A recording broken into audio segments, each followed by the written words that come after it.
Good morning and welcome to the first sunrise safari of the weekend. My name is Brent. I have Brian Joubert on camera. We have James Henry and Andrew Francis on the other vehicle, and Geraldine and Kirsten in final control. As you can see, I've had to relinquish my camera operating skills, and I think you, everyone out there, and including Jamie, will be very happy about that. I think I'll stick to my day job rather than trying to operate the camera, although I did have quite a bit of fun with those wild dogs.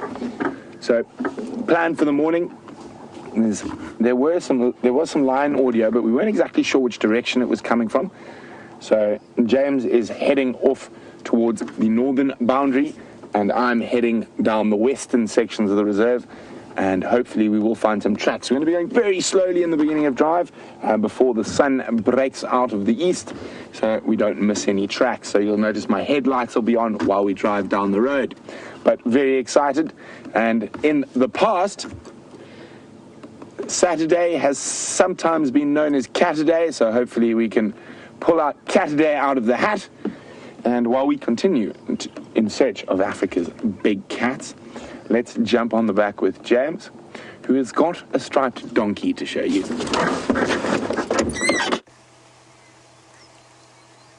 I do not believe that Brent Smith used the term Cato Day. I'm astonished. I will have to have a word with him when I return back to camp. Good morning to all of you, and welcome to this beautiful zebra sighting. The zebras are frolicking about in an atmosphere that can only be described as slightly eerie and deeply beautiful at the same time. We've been driving slowly up the road here. We found these zebra beautifully framed by the semi-green below and those beautiful grey clouds above, which unfortunately will no doubt burn off in the face of the, very powerful summer sun shortly. My name is James Henry. Andrew is on camera. He is still wearing a head torch like one of the dwarfs going off to sort of mine, I think. Hi-ho, Andrew? Hi-ho. There we go. And my plan this morning is to just keep an eye out for the lions that were heard on the Djuma Dam cam during the course of the night. Apparently about 4:30, they were going ballistic, calling all over the place, not sure where they are. But we'll just keep an eye out here, and also, of course, hoping desperately to see the wild dogs, perhaps. That update came from you, Lucy, in Indiana, so thank you so much for that. Now, one of these zebras has got a limp. He's lame. He was trotting along. There he is. I think he's that one there, Andrew. Yeah, that's him. He was trotting along and limping. Now, you don't want to be doing that in front of lions, because lions will pick up an injury like that. They'll pick up when a potential prey item is sick, or if it's lame and infirm, and they will target it. They're amazingly clever at doing something like that. Lions are the only real threat to an adult zebra in this area. Aren't their colors fantastic? And just listen to the atmosphere that we have here. I'm just going to be quiet for the next 15 seconds, and I'll tell you what I can hear. Maybe 17 seconds.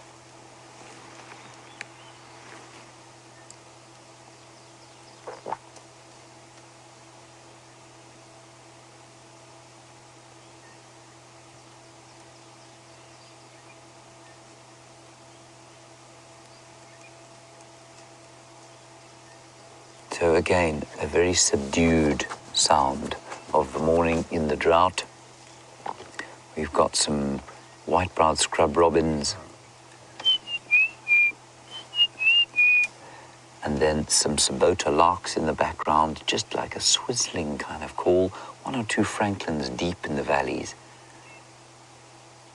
A couple of drongos, perhaps a canary or 2, and a grey-headed sparrow.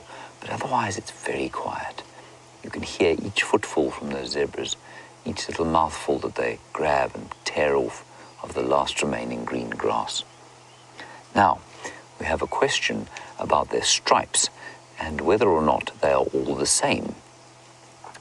Now, Georgie, it's your question, and The stripes are not the same at all. You can see that there, Georgie, and it's one of the things that a new guide will cite as, very amazing, that zebras do not have all the same stripes, that they're all completely unique. If you think about it, however, it would be far more remarkable were they to have all the same stripes. None of our characteristics as human beings are exactly the same unless we happen to be fraternal twins. And, sorry, not fraternal, what's the other one? Identical twins. So it would be astonishing were those complex arrangement of stripes that zebras have to be the same on every individual. So no, Georgie, they're not the same at all. They're all different, just like a fingerprint. You can tell the zebras from each other by the stripes. And apparently, the youngsters, the foals, do imprint their parents' stripes, or their mother's stripes. And that's how they recognize them. I'm not sure that I buy that. I mean, I've read it a few times. I'm not entirely sure that I buy it, especially given that something like an impala, which to our eyes looks almost identical, they're able to find their mothers in an enormous herd of seemingly identical looking females. Right, that was a good start to the morning. Lovely zebras. I think we're going to head on now. We're just not too far from the dam on the northern side of Biffle's Hook here, called Sydney's Dam. We're going to head off there and see if the wild dogs aren't herring towards it, chasing a herd of impala now.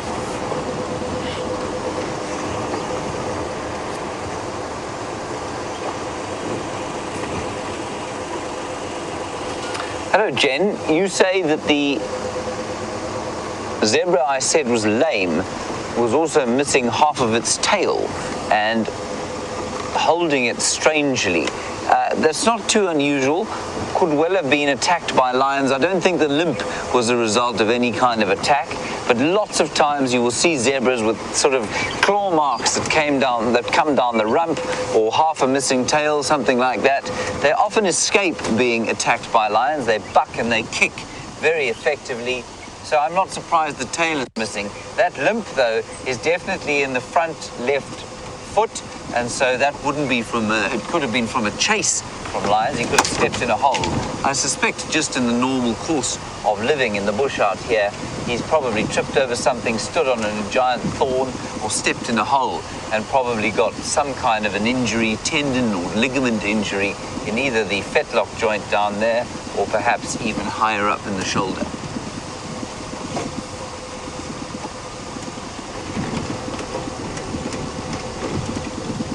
Beautiful, beautiful atmosphere, this. I just think it's wonderful. And we were hoping the clouds are going to stay, and yesterday they hung around for a long time. Yesterday the clouds were with us until about probably almost 12 o'clock. Thereafter they burnt off and the sun came through. And it wasn't too hot yesterday, it was about 33 degrees, but it does feel that much hotter because we know that there's going to be no rain. Right, this is exactly the kind of place, perhaps, that the wild dogs would try and be chasing something around here. Morning, Clark. No. Yeah. Okay. Hello, cat. Zebras, you want to know if they make a sound.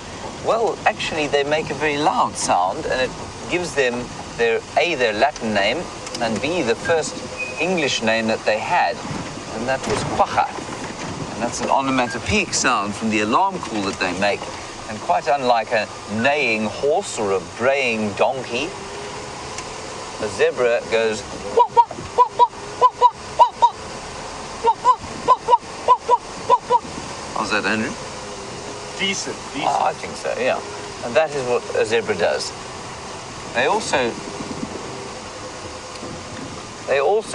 Jerry was just giving me 3 out of 5 there. Very unkind of Jerry, especially in the fragile ego of the morning. Right, there's absolutely nothing going on at this waterhole. I'm just going to stop here briefly, simply because there are 2 impala looking quite nervous just over there. Lovely sound of Rusty's brakes there. Zebras also will alarm call or snort. If they're not that alarmed, they'll go.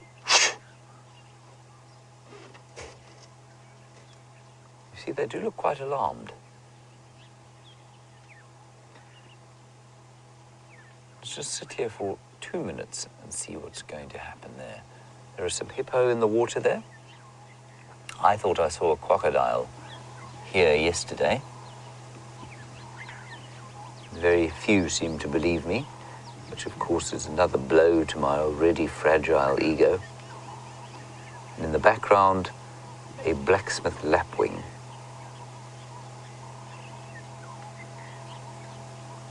Find the crocodile, Andrew. Andrew, of course, was ill yesterday, so he has joined us today. Andrew, you're feeling better, are you? Able. Yes. Andrew had a little bit of an upset stomach. We don't know why. We had to quarantine him, of course. One doesn't want that sort of thing running through the camp, as it were.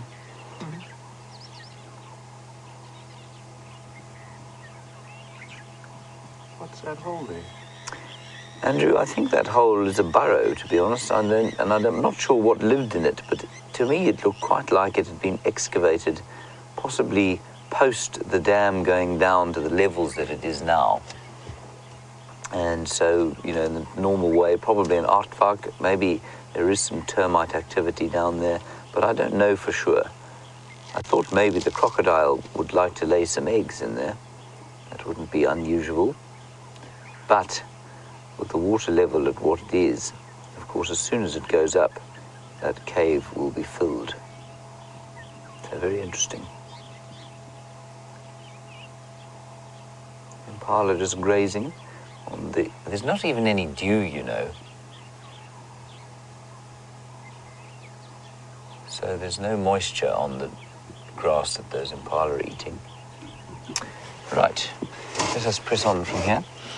Ooh, I'm just going to turn around immediately because the sky has turned a magnificent shade of blue and the clouds are a great glaring pink. Look, Andrew, it's magnificent.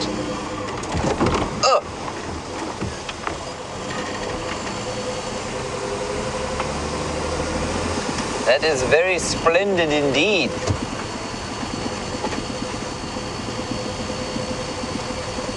My plan from here is to head to the eastern side of the reserve, far east, check if there have been any tracks of those lions crossing out or perhaps even in from the northern boundary.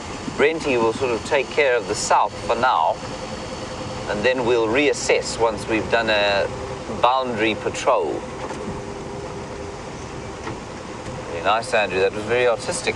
Your day off seems to have increased your artistic ability.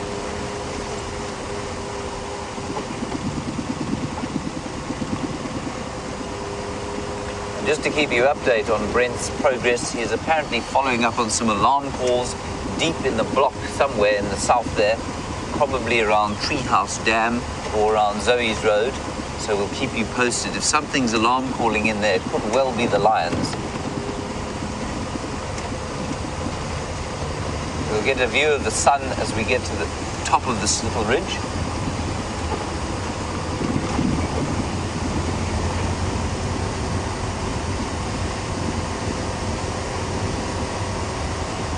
Very subtle smells around at the moment. Very fresh but very dry. You don't get that sort of dewy vapor coming off the ground. That would be normal for this time of year.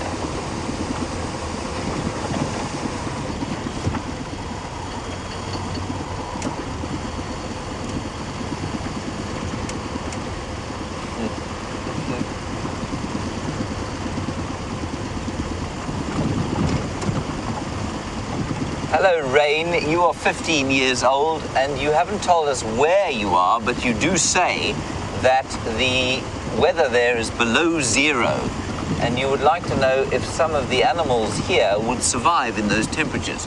Rain, a lot of them would, and a lot of them wouldn't. And you have only to go to the local zoo to see which ones are in need of sort of shelter and which ones can live outside. And I know that you would go to some North American zoos and you can see things like eland, for example, which are enormous relatives of a kudu, and they'll have big shaggy coats on them, which they wouldn't normally have here. So many of the animals here would adapt to living in the cold. I think something like an impala, certainly the springbok of the Kalahari and that sort of thing, would not cope in prolonged cold. And I don't know about the predators. The predators probably just grow long coats as well. I think they would survive a lot more easily than we think they would. But some would certainly die. I think the smaller the animals, the really little ones like the rodents and that sort of thing, if they're not adapted to cold, they don't survive very well. That is very beautiful indeed.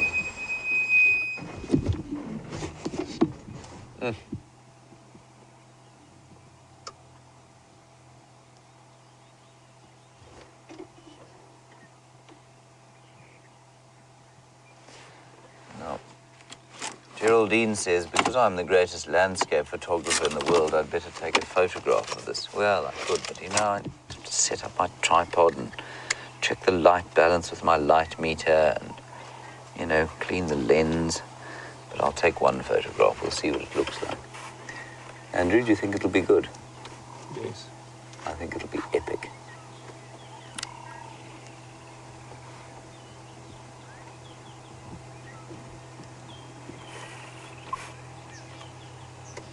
Oh, I'm not so sure how epic it's going to be. We'll see. Here we go.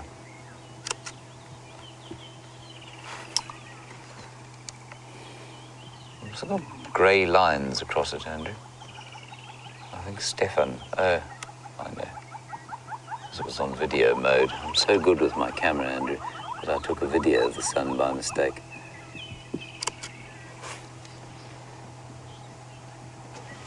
It's possibly not that amazing, really. I think we'll press on, don't you? Yes. Yes. One thing you can count on from Andrew Francis, of course, is brutal honesty at all times.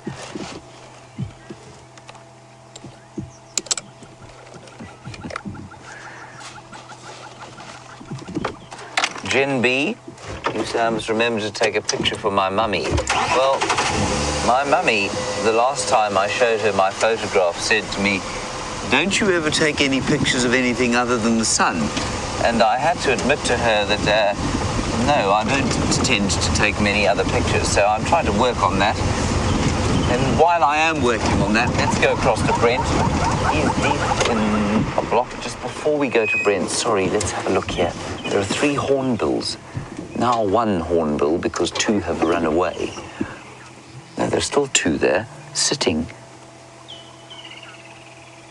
And they were just making that lovely morning call of theirs, that and so often they sit on a tree exposed to the first rays of the sun, but puffed out, and enjoying the sunrise. There we go. Well, we're going to enjoy that hornbill for a little longer. We'll hand you across to Brent. He'll give you an update on the alarm calls that he's following up on, and I will see you in just a little while. So we're still moving through the western sections of Djuma Private Game Reserve.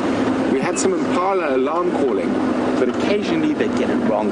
So what we think there is we saw a duiker that was sort of creeping through the bush, and then those impala got confused and thought said duiker was a leopard just from the way it was moving, and decided to start snorting. So we got very excited for a short while, but unfortunately, no cat yet.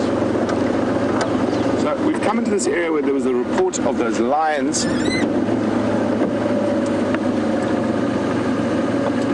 crossing in, and unfortunately we couldn't see any tracks yesterday because the roads had been dragged. So what I'm hoping is that now, overnight, if the lions were in this area, that they've decided to walk down one of the roads.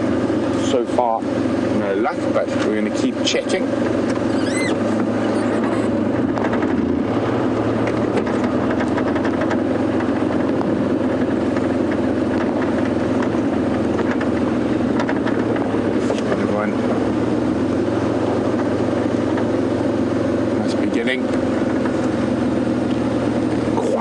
excited for Valentine's Day out there.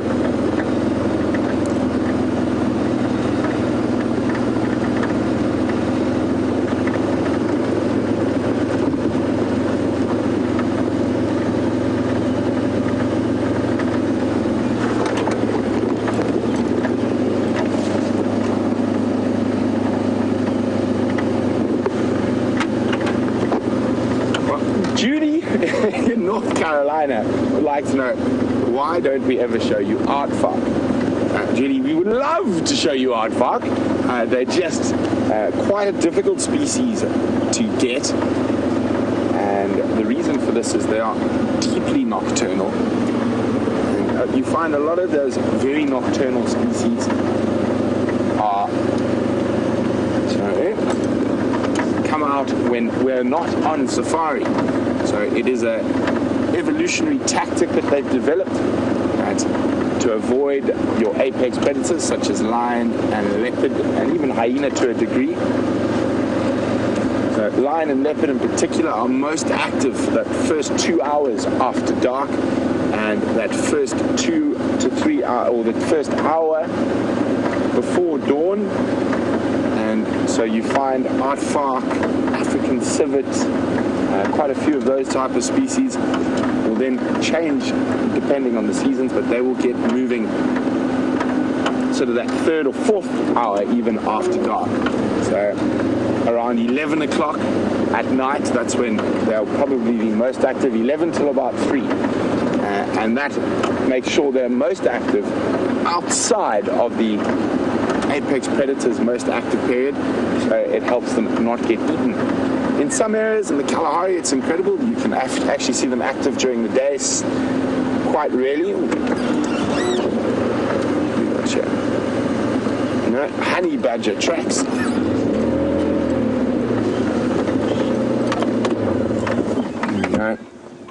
You can see honey badger's been walking along here.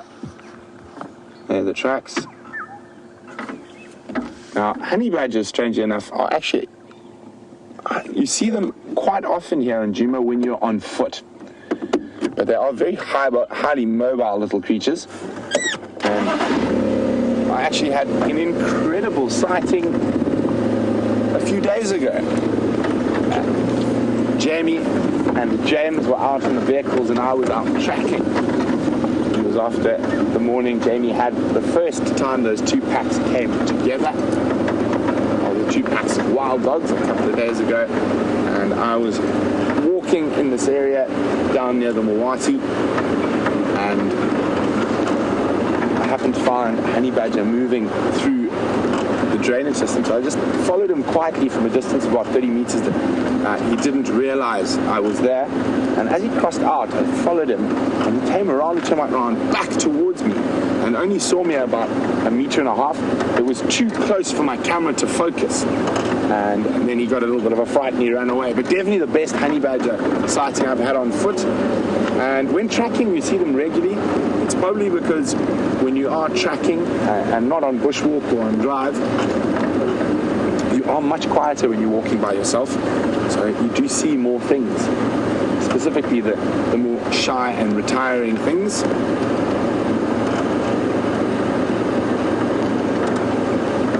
And so far it looks like even the cats are shy and retiring so far this sunrise safari. Blank canvas of tracks blank canvas for tracks in front of us, and only a single honey badger going that way so far.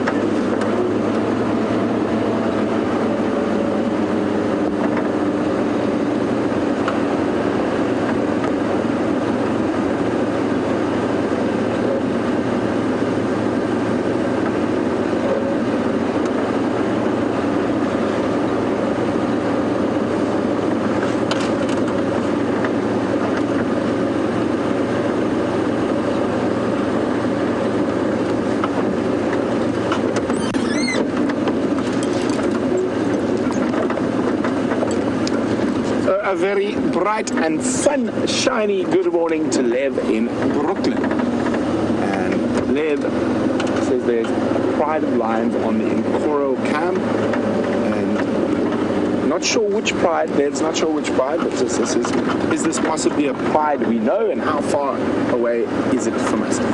It's probably the Nkahuma pride. They have been in that area for quite a few days, and it's probably, as the crow flies from where we are now, about 6-7 kilometers. So not too far, but it is a bit far for them to maybe make an appearance this sunrise safari. And here we go. Lilac-breasted roller. Now there's two reasons we're stopping to look at the lilac-breasted roller. One, they're a very pretty bird, and a firm favorite of a lot of our viewers. The second, it gives me a chance to just keep quiet for a few seconds and listen to the bush. And so if there is any lion audio... Oh, what you got behind there? Oh, there's a very interesting bird.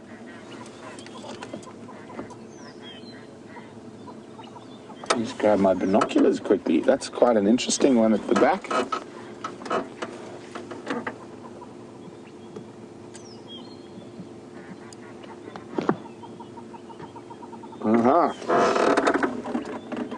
So let's start off with a bird quiz.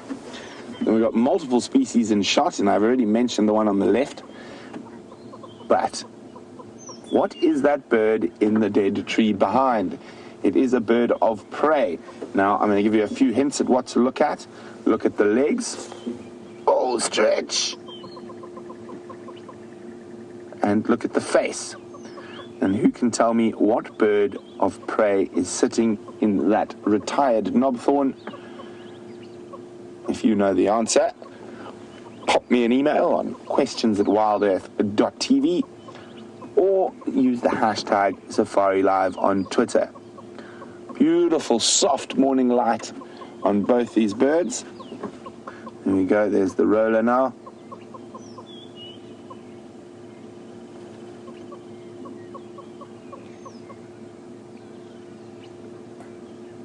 Unfortunately, no alarm calls or deafening roars breaking the dawn.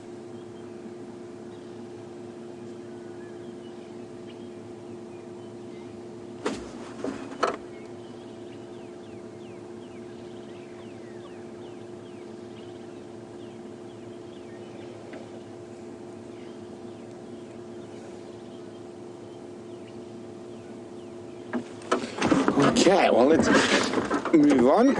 Not much in terms of sound there. Now, Safari Dean's got quite an interesting question for us. He would like to know, why would birds alarm call at lions and not humans? Surely humans are a greater threat. Now, humans have only managed to develop weapons that can shoot, like catapults, slingshots, bow, arrow, etc., relatively recently on the evolutionary scale.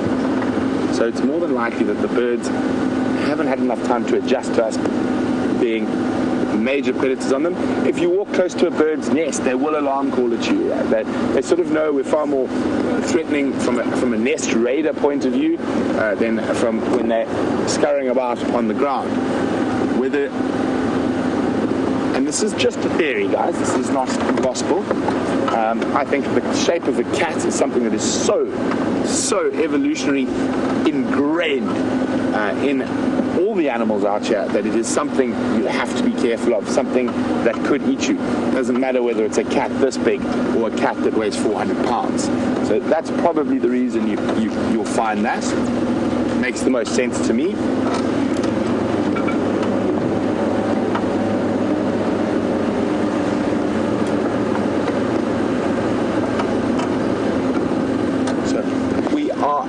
Approaching the dried up treehouse waterhole, and I'm hoping that there's still some water in the sea.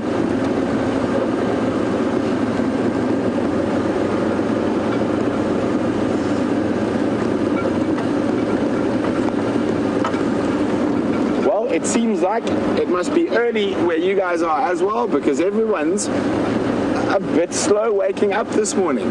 So we've had a goshawk We've had a Warburg's eagle and a brown snake eagle as the answers, and unfortunately none of those are correct. So keep at it, guys. And closest to being in the right sort of area and family is the brown snake eagle.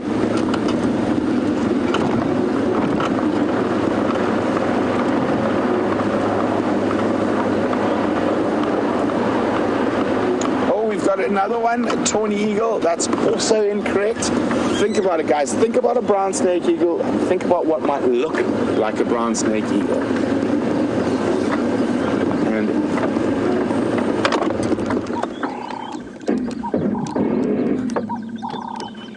no, I thought I heard a squirrel alarming, but it was not.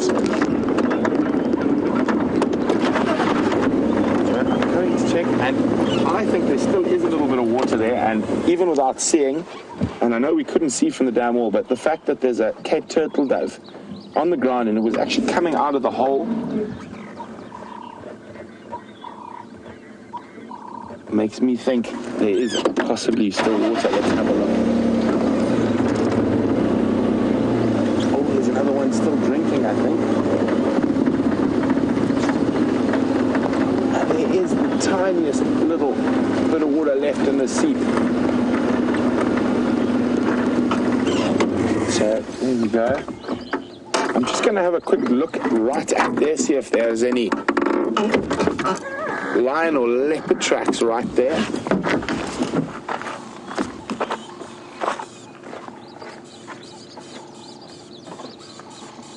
So we've got quite a lot of other animals. I can see wildebeest have used it.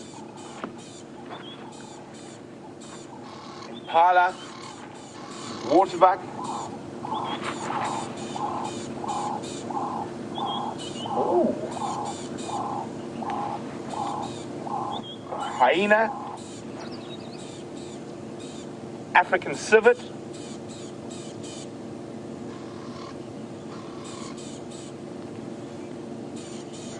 and genet. Now these natural seeps like this absolutely amaze me. And historically, these would have been so important before the man-made waterholes.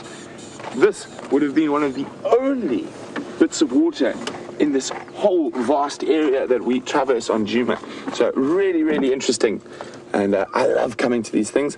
And amazing enough, some of my favorite places in Africa are almost in semi-desert in the Kalahari in Botswana, where you have these natural seeps coming. And at those places, you've got these perfect little circles of stones, of concrete built up, definitely man-made. And what they are is sand or bushman hunting blinds. So they would sit in this little, basically not even very high, sort of a couple of feet, 4 foot high, a round circular section of stone that they built to hide, and that's how they would ambush animals as they came down to these very limited drinking areas. What you got? Fly on the lens. Oh my goodness. It's a bombardier by the looks of things. And I'm going to try. They sometimes can fly quite slowly. It's a very big, pretty fly, so I'm not going to move it just yet. Sorry, Brian. I know this is like a cameraman's worst nightmare. He's got something on his lens and I said, don't touch it. I've got my insect book here. Sometimes they're quite slow flying, this particular type of fly. Oh, not that one. Well, slow flying for a fly, but still a lot faster flying than my catching skills. But yeah, well, I'll drive off. There we go. Actually, how's that? That doesn't happen very often, that you actually open the book. And I said it's a bombardier. That's the family. Sort of very, very cool flies. They're mostly nectar feeders. And the one we had on the lens was number 3. You could actually see the light patch of the wing coming through. So it doesn't have a common name. It's only got a scientific name, which is a bit of a mouthful. Exoprosopa nemesis. And very, very interesting. It's a parasitic fly, and the larva parasitizes wasps. So it's actually often seen hanging around the sort of tunnels of mud dauber and burrowing wasps. And being close to this little bit of water, this will be an excellent spot to actually pick up one of those wasps and follow them home to lay your eggs in their larvae. So some of them are nectar feeders. That particular one is parasitic. And you can see some of the other ones are nectar feeders. But that particular one we just saw, Exoprosopa nemesis. And obviously the scientific name nemesis is obviously a nemesis to all of the mud dauber wasps. There we go, isn't that interesting? Now, if we had to come to this little bit of water in the heat of the day, there would be an incredible amount of wasps and flies and butterflies and all that utilizing this tiny bit of water.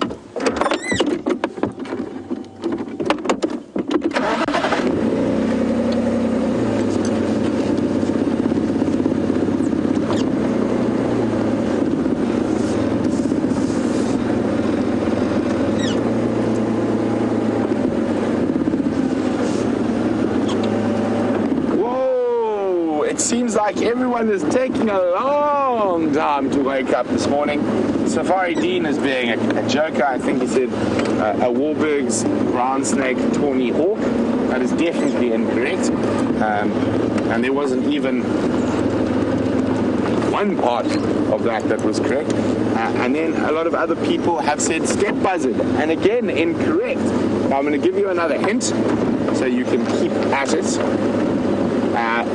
It is a juvenile of a bird we see quite commonly. And speaking of birds of prey, maybe James is going to be a bit easier to identify than this one.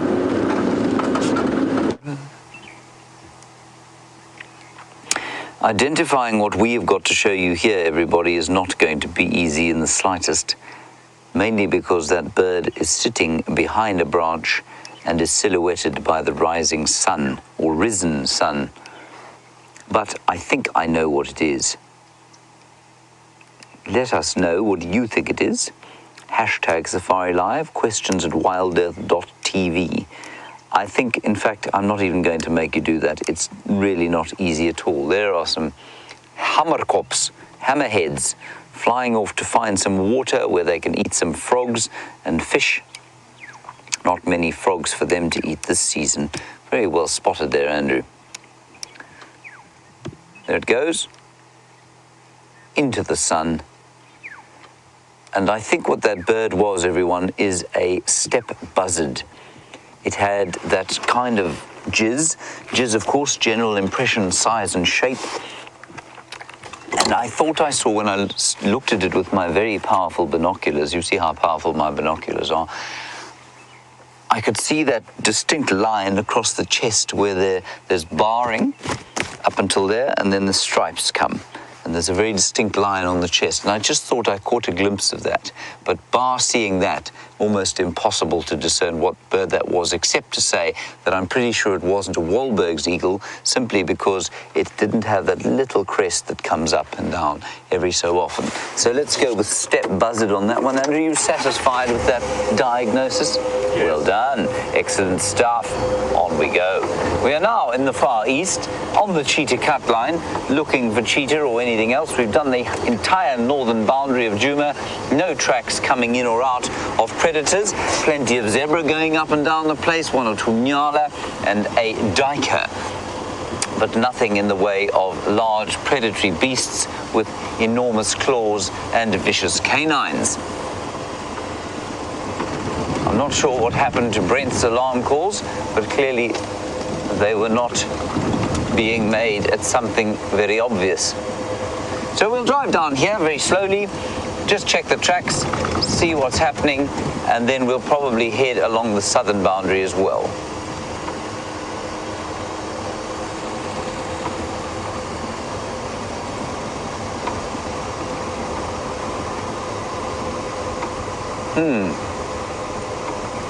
Now, Michelle, oh, there's a big elephant. Andrew, see that big grey thing going across the road? That's an elephant. Marvellous. Michelle, while we're catching up with that enormous elephant, you're in New Jersey, there's a whole lot more here. Oh no, that's not an elephant at all. While we drive. Oh, there's a whole lot of stuff going on here. There's a raptor that just came off the ground. Sorry, Michelle, I will get back to you. You want to know about dive bombing birds, and would any of the birds out here dive bomb a small predator, perhaps like an American blue jay would dive bomb a domestic cat? Michelle, yes, they would, but probably not the large raptors. It would probably be, there goes the elephant, it would probably be things like drongos. That isn't the elephant at all. It's a thick piece of bush. Where'd the elephant go? There he is. You got him. 1 o'clock. Amazing how silent they are. Michelle, things like the drongos would absolutely bomb small predators. They bomb things like slender mongoose and that sort of thing. Okay, here we go. This is a very big elephant bull. Hello, friend. He doesn't seem to want to have too much to do with us, unfortunately. He's just hiding himself behind that red bush willow and listening. Now he's listening very carefully. You can see he's stopped moving so he can hear.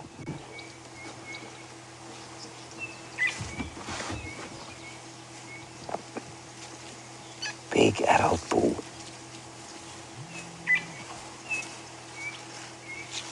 What a magnificent fellow.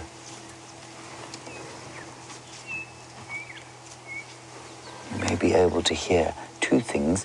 One, the flapping of his ears, and the other, the call of the chin spot batis.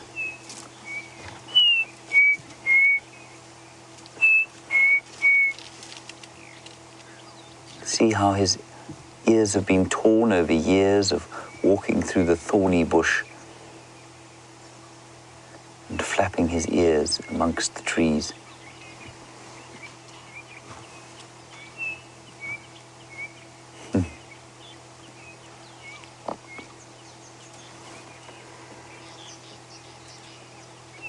Just see his trunk trying to find a decent piece of greenery to eat. It's going to become more and more difficult, of course.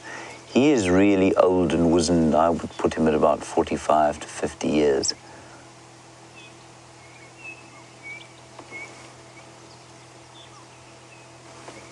Beautiful fellow. Where he's going, I think he's probably just looking for things to eat. If we were to follow his tracks from the direction that he came, so in other words, track him backwards, I think you'd find that he'd come from Torchwood Pan, which is inside the reserve called Torchwood, just to the east of where we're sitting now. So he's probably had his morning drink, and he's now having his breakfast. Just listen to the birds for another 10 seconds.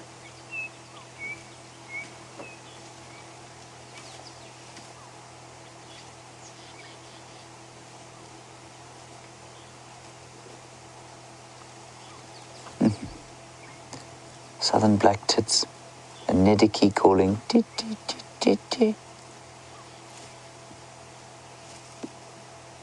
Rattling testicular.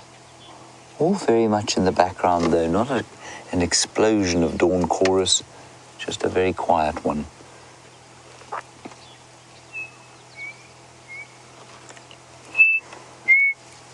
That's the chin spot batis, as you can hear.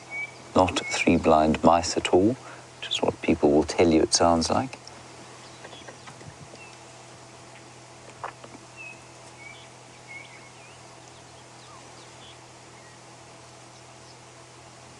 Perfectly still.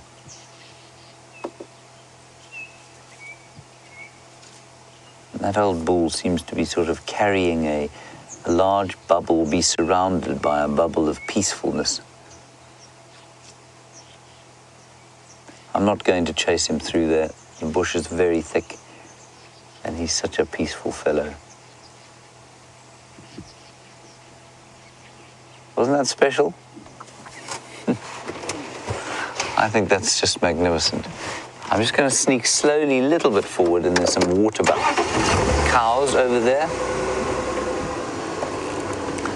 I'm loath to even start the engine in an atmosphere like we're sitting in now. There they are.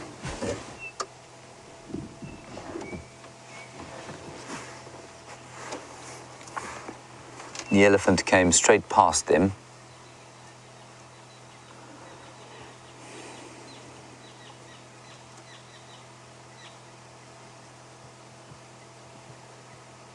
They too are looking for last bits of green grass.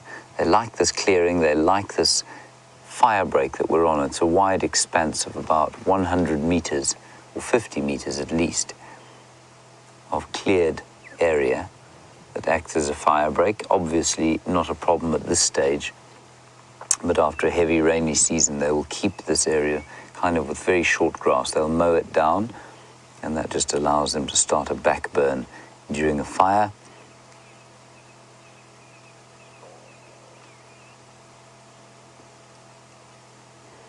I was reading the other day that waterbuck, despite the fact that they look like fluffy teddy bears, are not. That hair is actually quite sparse. While it's long, it's a lot more sparse than some of the other animals' hair. I've always thought it was very odd that they should have hair so long in an area that is so hot.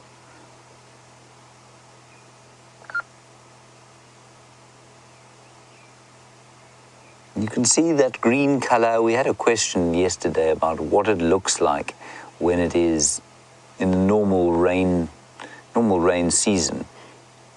And we can see the leaves there are actually quite yellow.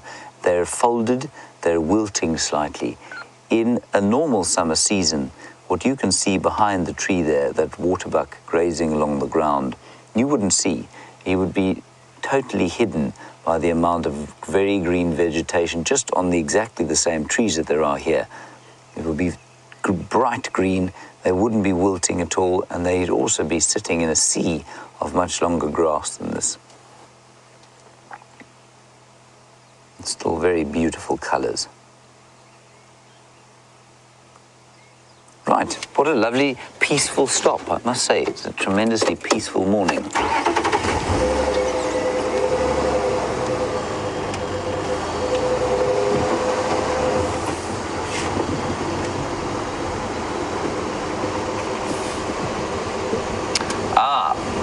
Now, this is a genius question here from Judy in Ottawa, and there are two aspects to it. Judy, you want to know why it is that elephants have not evolved the ability to digest food more efficiently. So they've got a very inefficient digestive system. I think about 60% of what they eat comes out untouched. And you want to know why is that evolved, and that's the first part of your question. The second part is perhaps because of the domino effect, where were they to be more efficient digesters, so the food source that is their dung for other creatures wouldn't be as good. The second part of your question I'm going to answer first. Remember that if we're talking about evolution, an animal will never evolve in a way that it's going to help other animals, if you know what I mean. So the fact that an elephant produces dung that is still full of nutrients is not to the benefit, it is to the benefit of other animals, but that's by chance. Other animals will then take advantage of that, and so will not only animals, of course, many plants will take advantage of the fertilizing effect of elephant dung, and many insects and bugs and those sorts of things will thrive off elephant dung. Even hippo will eat elephant dung. So they will have evolved to make use of the elephant dung rather than the dung, the elephant evolving to help out other creatures, if you know what I mean. Right, then the second part is, why is it so inefficient? Why, after millions of years of evolution, has that elephant got such an inefficient digestive system? Well, one of the reasons, of course, is that it works. There's no reason for it to have a more efficient digestive system. That particular digestive system works. And it works because the animal is so big. Now, if you are so big, what it means is that, and you're a hindgut fermenter, so you're not a ruminant. Remember, an elephant does not have a ruminant, can't re-chew its food. It needs a digestive system that is able to process a tremendous amount of food. So while it is very inefficient in times of good, we know when there's lots of green grass about, many marula fruits, and there's plentiful food, then it is very inefficient, and it's not a particularly good system because it does waste a lot of nutrients for the elephant. The elephant's got to eat more than it would necessarily if it had a more efficient digestion. But when times are bad, when times are like they are now, because the elephant processes food at such a speed, it can just eat more and more and more when it has to. It doesn't have to worry about getting a stomach full of food that is useless. And if you're a ruminant, say like a steenbok or a buffalo, your stomach will get so full that you've got to stop, re-chew that food, swallow it again before you can eat again. With an elephant, that isn't the case. It can just keep eating and eating and eating. And because the digestion happens fast, and because it isn't particularly efficient, it can just push out more and more dung as it has to. So that, I think, is why in the larger animals, especially those that aren't hindgut fermenters, they have a particularly inefficient digestive system.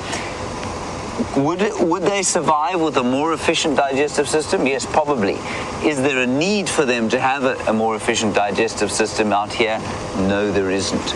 So that's my answer. I hope that kind of gives you an idea of why.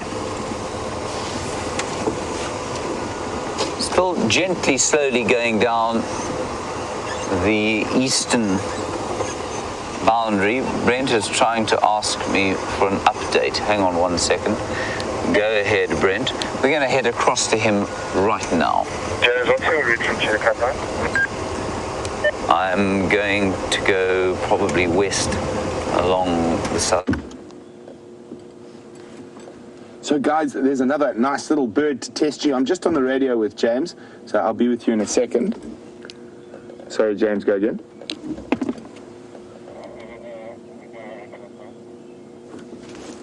Okay, copy, thanks. Did you copy the update about that Ngala audio south of the boundary?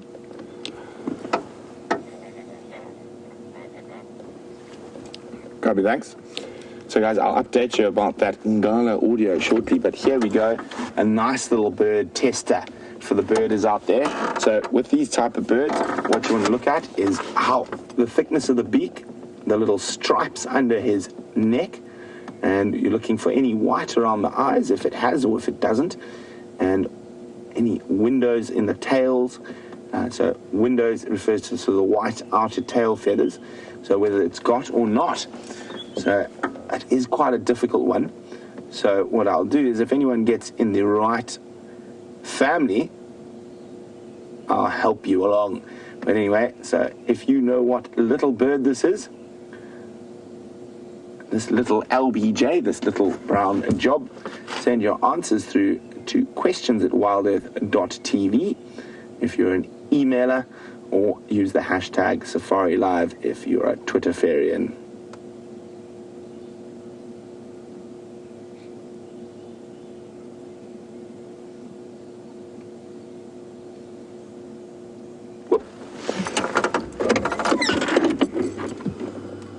So well done to RC, Karen and Bella and many others. I think after I gave away that it was a juvenile, the answers came through fast and furiously. It was a juvenile battalier. Now that one, on the other hand, is going to be a little bit more difficult. I think you guys have been having far too easier quizzes, so Ryan and I are going to search for the most obscure little birds, and hopefully some of those will add to your total bird totals. Oh, that was terrible. Total bird lists rather than total bird totals. Sounds a bit funny.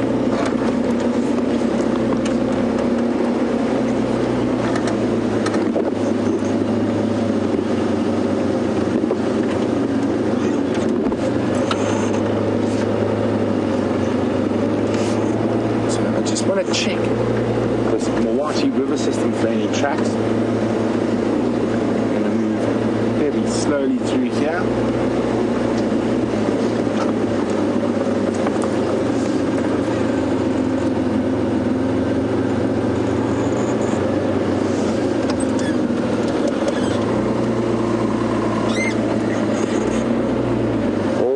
To check carefully, since the pressure's on for cat a day.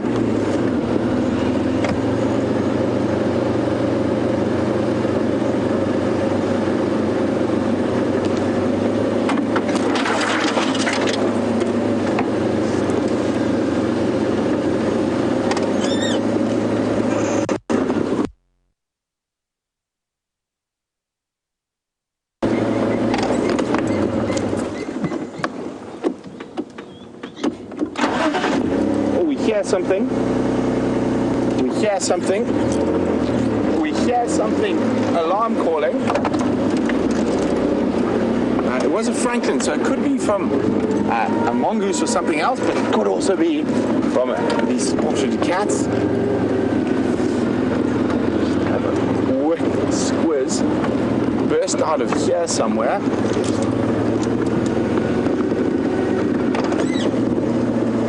Let's have a look if any tracks there, Brian, that might give away what it might be.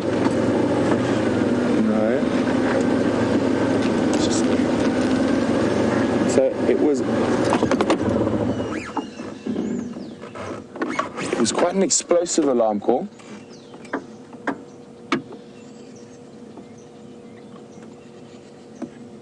And when you have those explosive alarm calls, it means that something has scared the Franklin on the ground.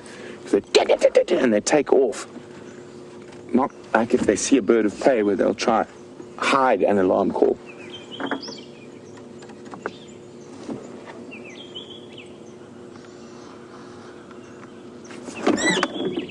So there's a prominent game path just up ahead.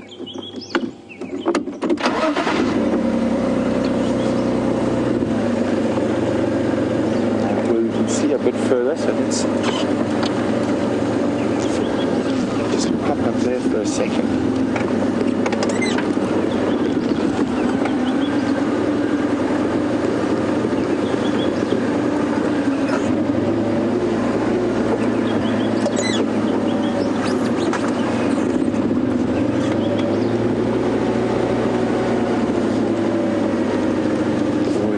Check these prominent game paths frequently used by the big cats. Ryan, you're nice and high there. Can you spot anything down towards? So what we're looking for is that sort of white flash of a leopard's tail.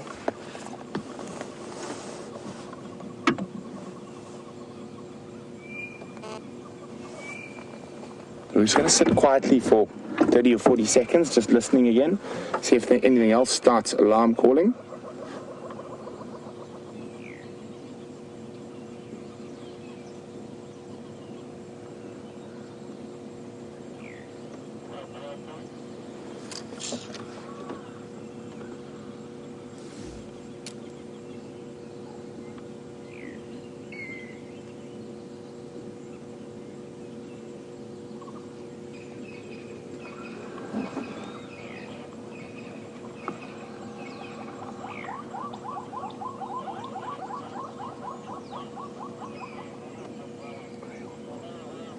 Oh yeah, Brian's got a grey hornbill. What's he got there? Something big. A big grasshopper.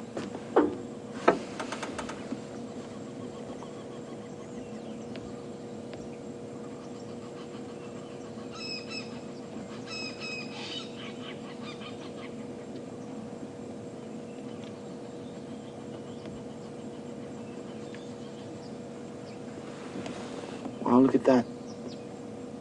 Is that a grasshopper? Can you see, Brian? Where is that hornbill? Oh, yeah.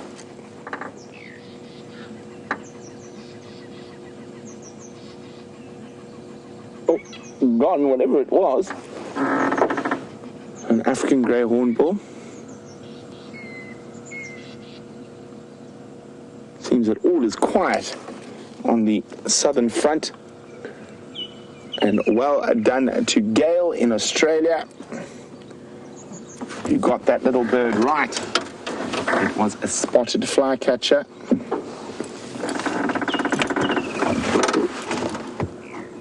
There we go. It had no white eye stripe, streaky breast, and no white windows in the tail.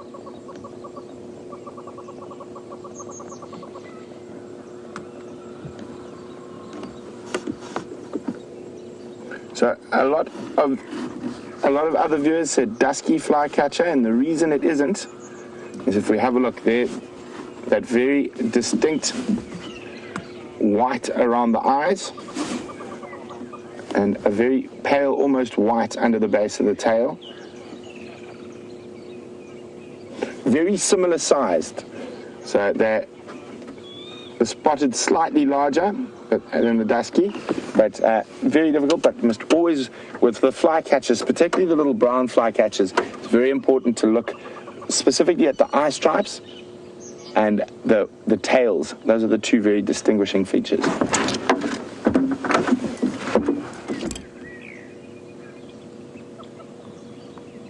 But it seems like no more noise. I think I'm going to pop around and return to my original plan, which was to travel down the Mawati River system. Actually, I apologize, travel up the Mawati River system.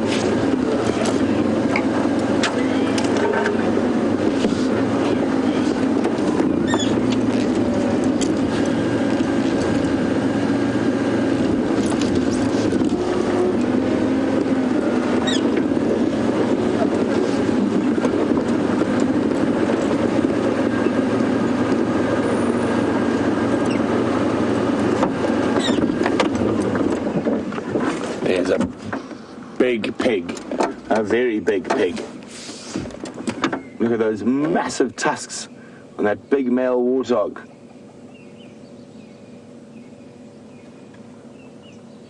You know, his tusks getting caught on that branch as he's moving through there.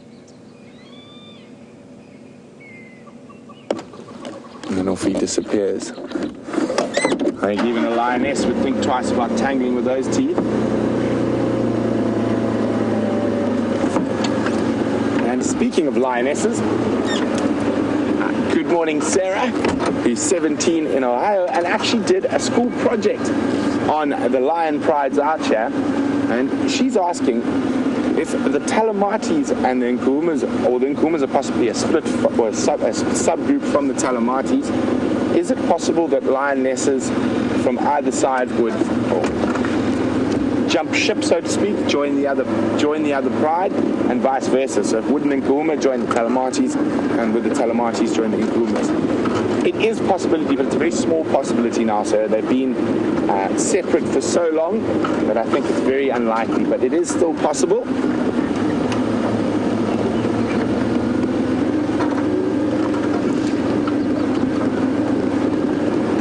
Okay, so we're back in the Mawati riverbed.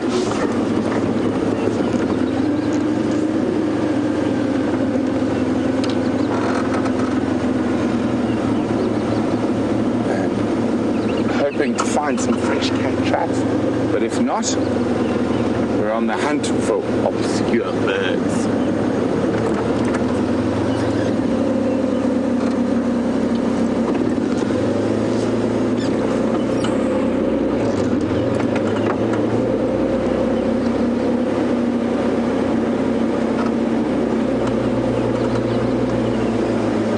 You love moving through these river systems we get here.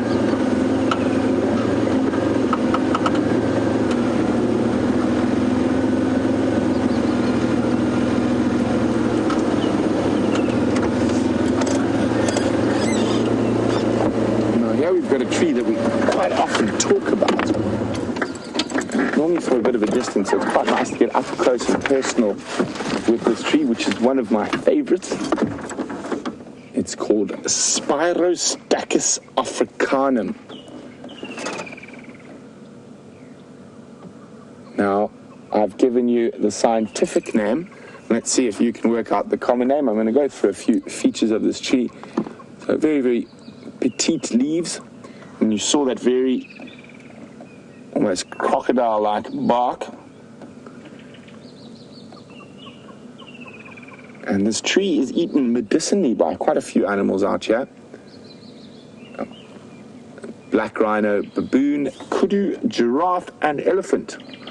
When they have bad parasites in their stomach, have been seen to feed off this tree. Even in Nyala occasionally. And let's find a nice leaf.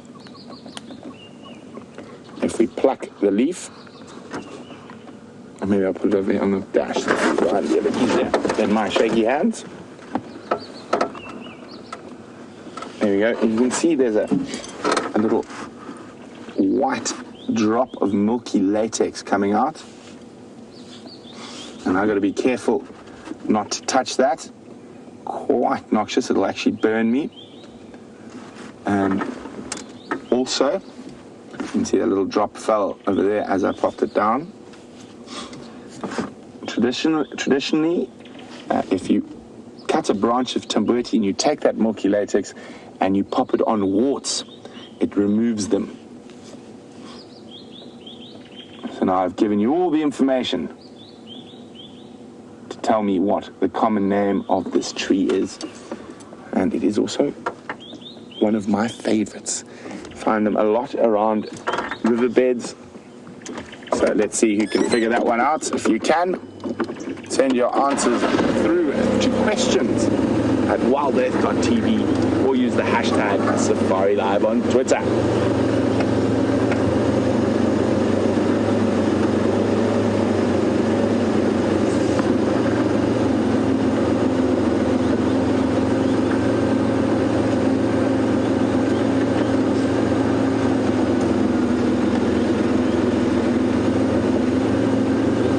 One of the nice things about these sandy drainage lines is that I can actually track normally, and what we do when we track normally is we sit on the tracker's seat. We don't have one on these cars. There we go. Now I can look at the track from the front of the vehicle in a much better position than what we normally would. And lovely thick sand keeps the vehicle driving exactly where it should.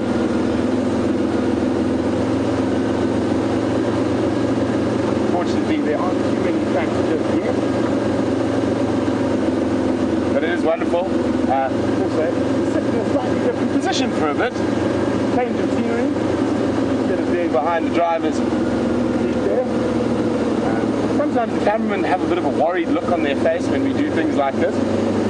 Wondering whether the car is actually going to escape the tracks one of these times we try these funny little tricks. But I think we'll be okay. I'll give it a few more seconds. What do you think, Brian? No, it's good.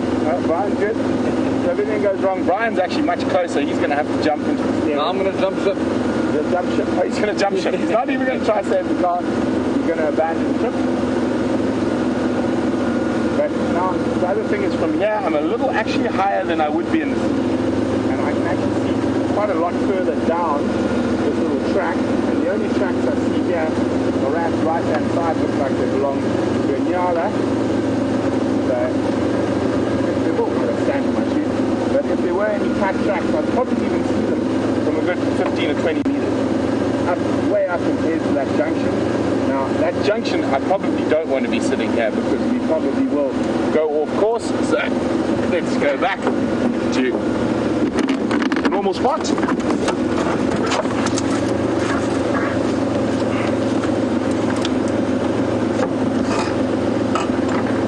Oh dear.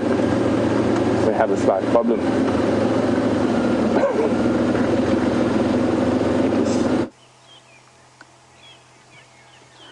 Everybody, just a quick turn over here. Found these squirrels alarm calling, but they clearly weren't alarm calling. They're in the throes of passion, and this is not something you see every day.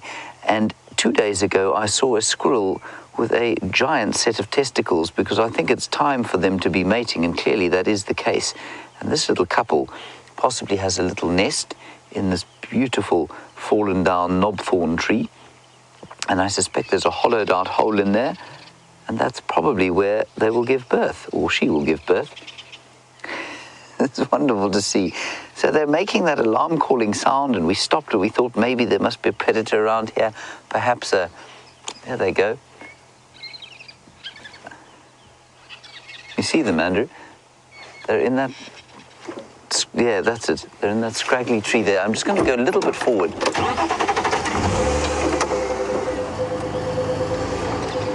There's definitely no predator here. They are just in the throes of joy. Yeah, they're in there somewhere. We'll just quickly try and see them again.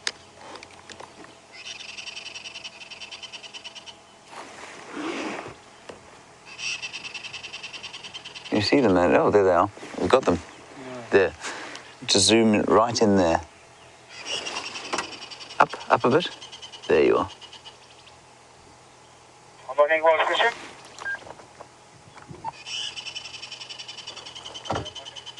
Now they do seem to be looking, they look a little bit like they're alarm calling, but they wouldn't alarm call at us. I'm sure it's to do with the breathing. There we go.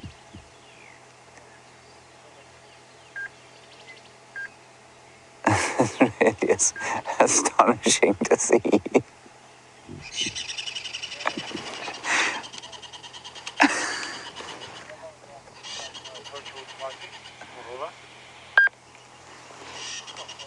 You can see the tail flicking, just like it would be if she was actually alarm calling. And of course, tomorrow, Andrew. What is the date tomorrow? 14th of February, James. And what is the 14th of February, Andrew? The day of love, James. It is indeed, Andrew. It is St. Valentine's Day, the day of love. These chaps are a little early. That's probably why she's shouting at him, saying, "Not yet, my man. Tomorrow is our day." He, of course, is unable to contain himself at her beauty.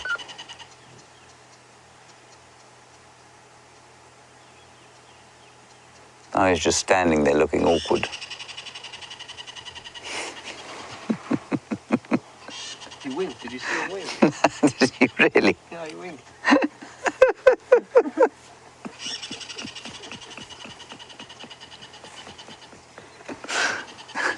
Do you think he heard us?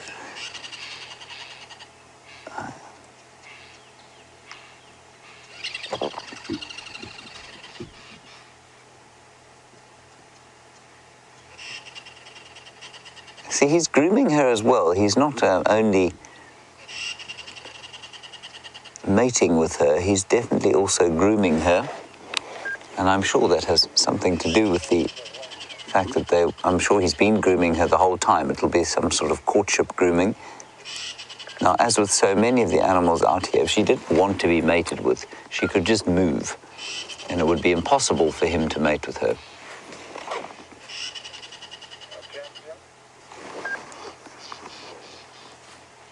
Go ahead. Where are you? Just hold on, Deborah. I'm going to talk to you now. Karula is not far from here on Torchwood. I'm at the junction. I'm near I'm on Leadwood, Drakensberger Junction. Okay. Just going to get an update quickly. A little bit more to the westerly direction from Torchwood Higher.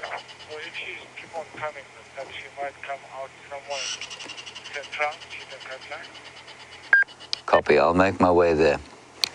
So Karula is actually heading towards the junction with Central Road and Cheetah Cut Line. So she could change direction, but we'll go and sit around there.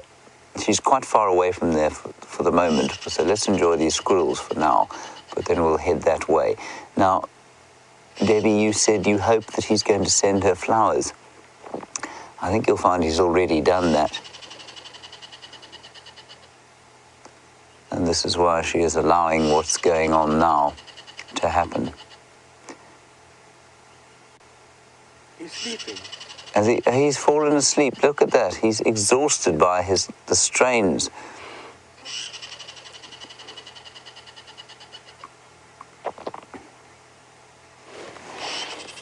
Now, I have to admit that I don't know a huge amount about squirrel mating and their life cycle. And Kathy in Memphis, you want to know how often they would have babies. You know, they are rodents, which means that they'll be pretty fast breeders. I suspect you'll find that they probably breed 3 or 4 times a year, Kathy. I'm not sure exactly, though. I can find out eventually. I just find this most amusing, that she's making exactly the same sound to our ears as she would if she'd seen a leopard walk underneath the tree.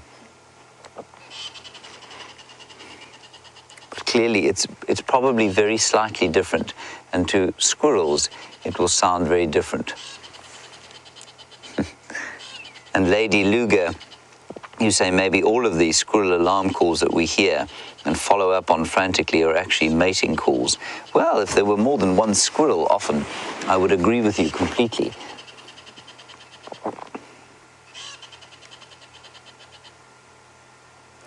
And this is a lengthy process. I mean, she's been yelling like this since we got here about 10 minutes ago. And I think Andrew is correct. I think he's dozing off on the job. She's going to start alarm calling much more loudly than that if you fall asleep there, chum.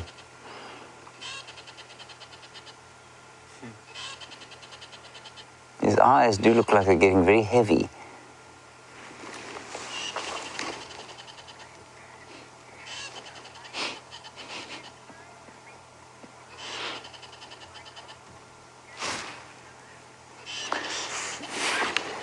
And Michael, in the same sort of vein, do squirrels mate for life? The answer would be probably not. I don't even think they're monogamous. I think that, like most rodents, they'll probably mate with, you know, there's sort of a courtship display, and the female will choose the most dominant male that she can find at the time.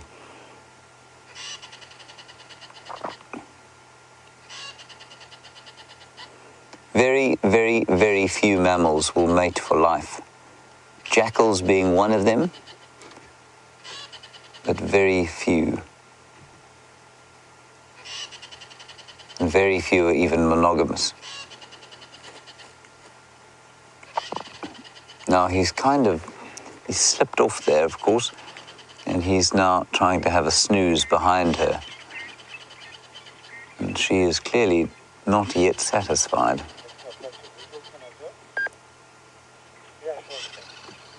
Oh, there we go.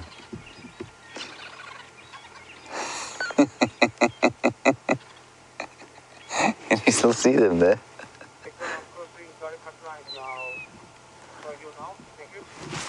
Just going to get another update from Tax while we watch these.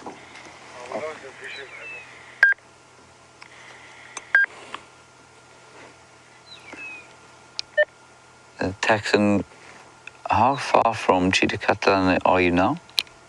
29 towards that meeting, so she keep on coming. I'm sure she will come somewhere Chitakatlan central area. All right, everyone, they have lost visual of Karula at the moment. She was heading towards pretty much where we are now, but closer to the cheetah cut line. So I think what we're going to do is leave those squirrels. I think they've given us quite a show, don't you, Andrew? And let's just see if we can't spot this magnificent leopard. I have to tell you, I'm a bit worried now that she's so far from where we thought her den was. I think something has gone wrong. We obviously haven't seen her now for, what, 3 or 4 days. And nobody's seen her for 3 or 4 days. And she's quite a long way from the den site and where it was. She hasn't taken any, there haven't been any obvious tracks going in and out of that area. So, I don't know. Eventually we're going to actually have to go and stick our heads in there and have a look.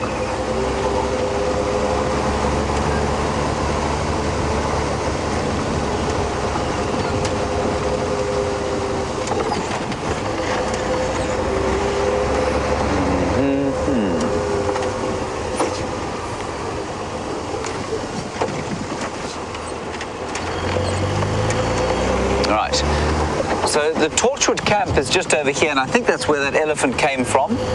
And Karula is heading from there, sort of in a northwesterly direction towards this road and another junction up ahead with Central Road.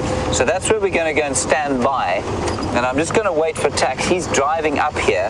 Let me just turn the radio up so that I can... Coming straight to the west. Here we go. She's heading straight west. Copy, thanks. Tax, I'm on Cheetah Cut Line now, approaching Central Junction. Where should I stand by? Yeah, for now, James, I will set stand by just somewhere at the junction of Central. Yeah, you can hear Taxon speaking to me now. It will be between Central and Pipeline. Okay, copy, thanks. I'm just going to drive a little bit faster up here.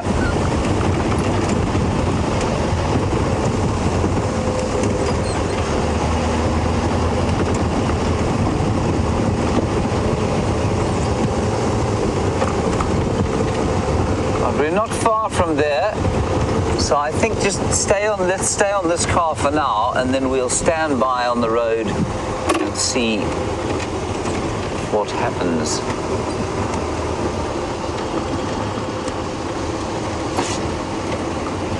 Right, well, this is where she's going to pop out, with any luck. Unless I've gone mad. I'm just going to check, because I don't know the Torchwood roads very well. But I'm pretty sure we're in exactly the right place.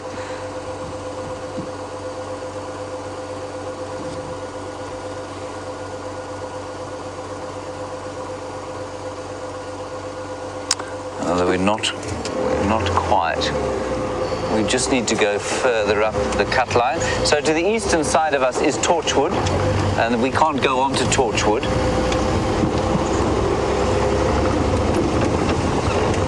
And to the western side of us, which is the left-hand side of your screen, is Juma.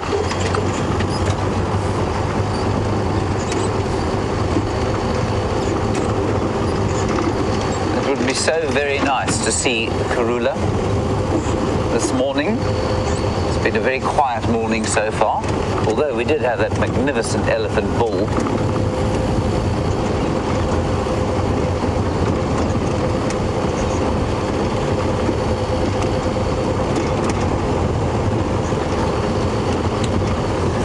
Should be coming straight through here somewhere.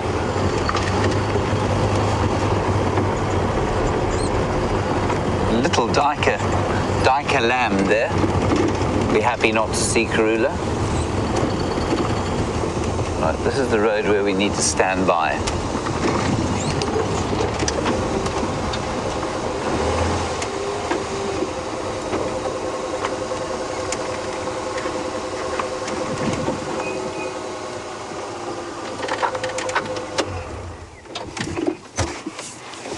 Now, Jen, you're in Minnesota, and you too think that something perhaps has gone awry with Karula's cubs, especially after she seemed to follow Tingana. Well, Tingana followed her first, but then I think she did follow Tingana south with her. And that did seem to be some strange behavior, certainly. Right, we're going to stand by here. I tell you what, I think we should probably hand you back to Brent for now. She's with a bomber here. Sorry, just before we do that. Hey.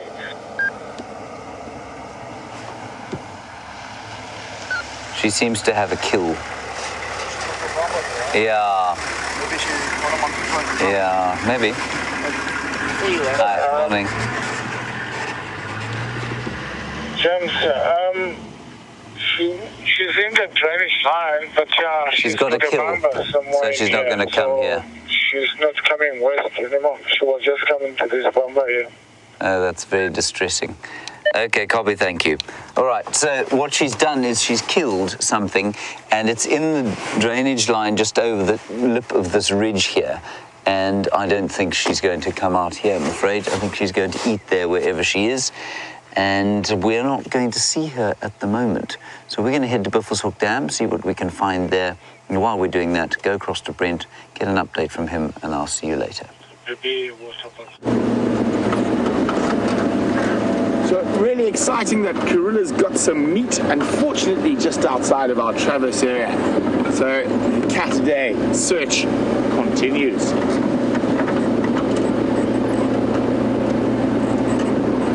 So, Ryan, where do we think we're going to find a cat?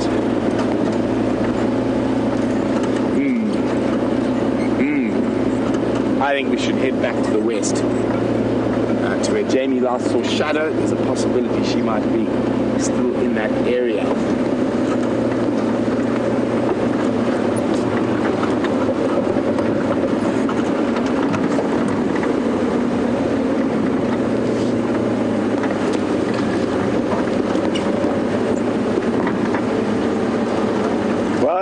Well done to everyone, and to me. Apparently I mentioned the name of the tree. Brian told me afterwards.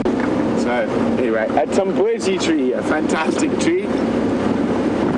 Definitely one of my favorites.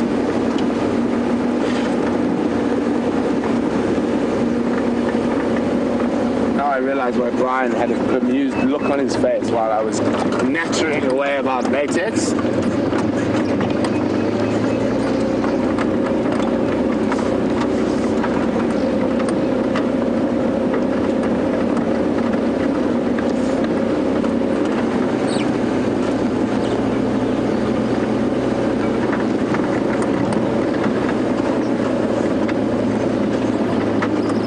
Actually, an interesting discussion that Brian and I were actually having before drive this morning.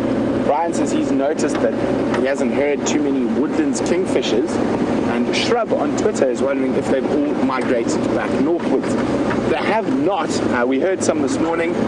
There are still a few around, but there are definitely less woodlands than last season, and that is definitely to do with the dry climate we're experiencing, the dry weather we're experiencing.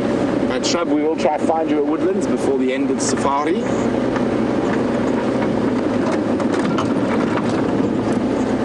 So I'm going to jump up onto the northern boundary and head to the west. And try Jamie's trick of checking Sydney's dam 3 times drive. It seems to be quite successful. But also, that is the area where Shadow was last seen, in that northwestern corner. So hopefully, she's out and about. Quite a lot of elephant tracks around here.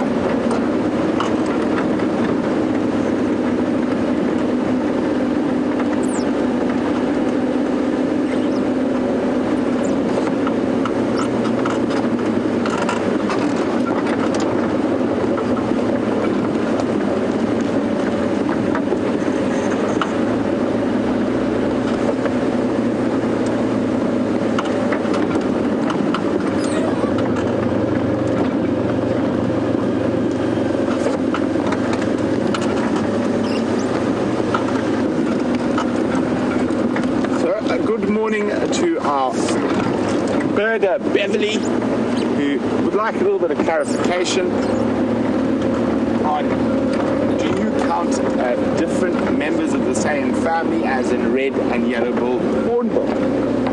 Most definitely yes, Beverly. They are different species. They are of the same family but different species. So in this area you can count red-billed hornbill, yellow-billed hornbill, grey hornbill, round hornbill. Am I forgetting one, Brian? There is always a possibility, but generally they'll be moving through or flying over, of crowned or trumpeter hornbill. They normally prefer the riverine areas where there's permanent water. But I have heard trumpeters flying over before, moving between different systems.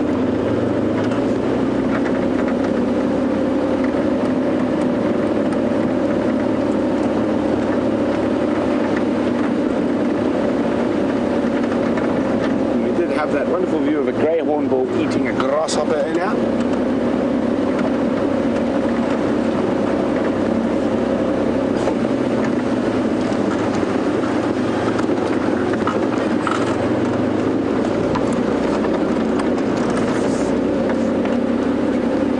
So unfortunately, I think I forgot to give you that full update. When we were on the southern boundary, we heard lions that sounded like they were fighting over a carcass. Unfortunately, quite well beyond our traverse area.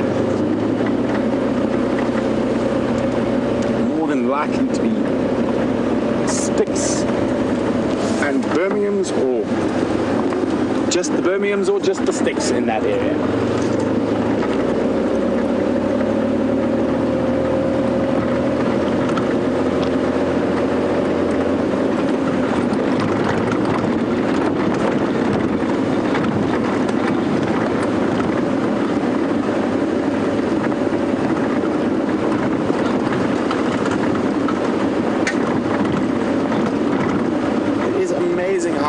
dry it is for this time of the year. I think we've had probably about a quarter of our normal rainfall for this time of the year, so less grass. Even some of the trees have started to turn already. But as I've said quite a few times, drought is not necessarily a bad thing. Now, if you're a farmer, of course it's a terrible thing. If you're a commercial farmer or even a subsistence farmer. But if you're in the bush and a big open system like this, 3.9 million hectares, it's not such a bad thing. So nature's might control certain species. Oh, speaking of species, there's some elephants. And they're on a mission. I think they might be heading towards, eventually, the Djuma Dam camp.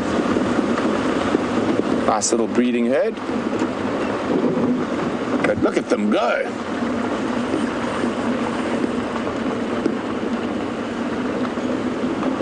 They got the water walk on. They're quite far from the water still.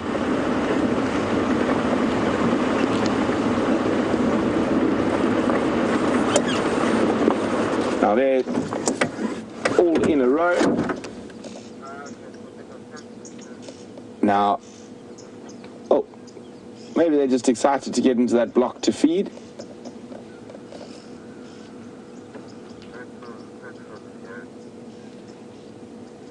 Now, as we saw them walking all in a row like that, it reminds me of something interesting. So the original colonial collective noun for elephants. Who can remember that? I know I've asked it before. The original colonial collective noun for elephants. If you know the answer, send me an email on questions@wildearth.tv or use the hashtag Safari Live on Twitter. Just from that behavior, and they've slowed down there, they don't look that relaxed. They are going into a thick block with no roads. What I might do is slowly loop around to when they might pop out towards the central and then maybe even still head towards the Djuma waterhole. Why don't you guys keep an eye on the Djuma waterhole for me and for James? And if they do pop out there, let us know, and whoever's closest will go find them for you.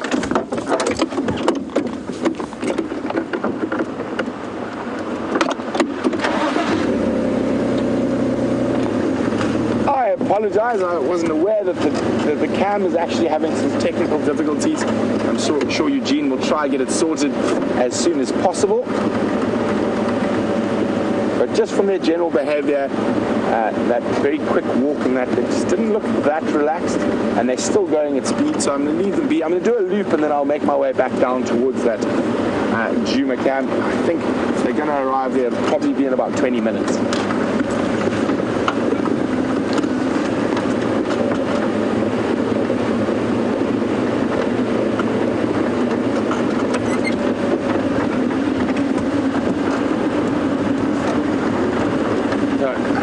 As those elephants disappear, Gail in Rhode Island would like to know, what do elephants do at night? Are they stationary or do they continue moving around? Yeah, they generally continue to feed throughout the night. They need to sustain those incredibly massive bodies of theirs.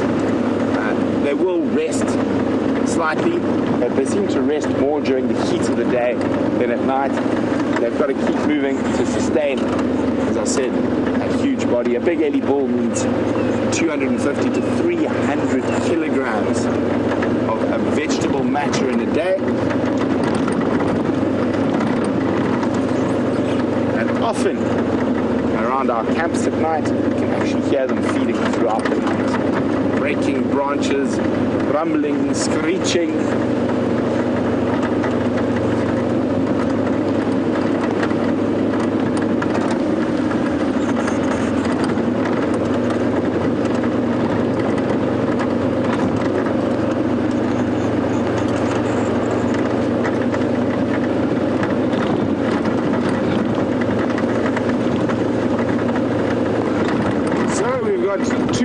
Answers into the original collective noun for elephants. A memory tree and a rumble. Fortunately, neither of those are correct. So we'll wait for a few more to come in.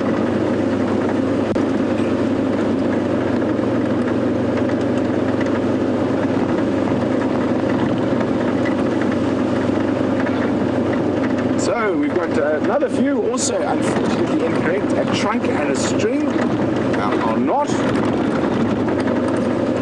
Now think about how they were walking like that.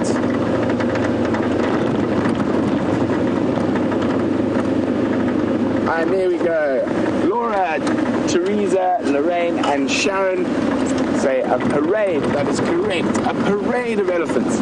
Now, if any of you have ever watched the animated Jungle Book, the first one, I think there's a new one, but I haven't seen that one.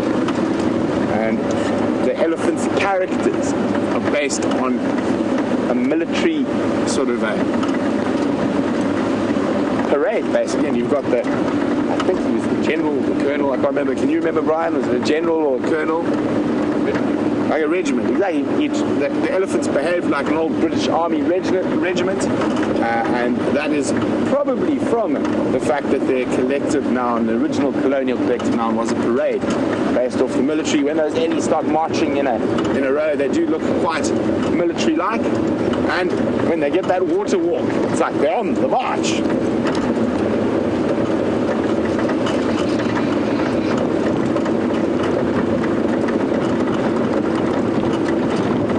Has disappeared behind the clouds, and we've got this bank in front of us and we've got a bank behind us, and only this little bit of blue which is directly above us at the moment.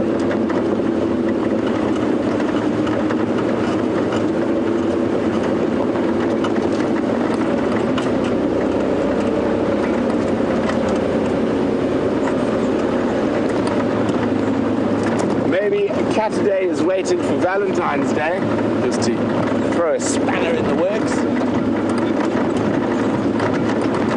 But it's not over yet, and I know James and I are quite determined humans, so hopefully we will be able to pull a cat out of the hat. I'm very funny this morning, well, I think I am.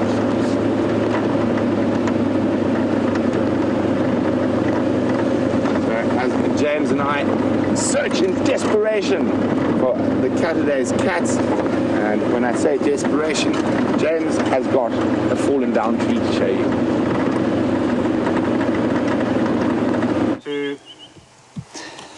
Hello everybody. You find me on top a acacia robusta branch bough that has blown off. I don't think this was broken by elephants, and I've climbed up here to try and find out why it came off. I'm hoping that under the extreme mass of my body it won't snap further and result in an injury, but what's happened here, it definitely wasn't an elephant. This has been blown off, and the inside of the trunk here has been infected by something.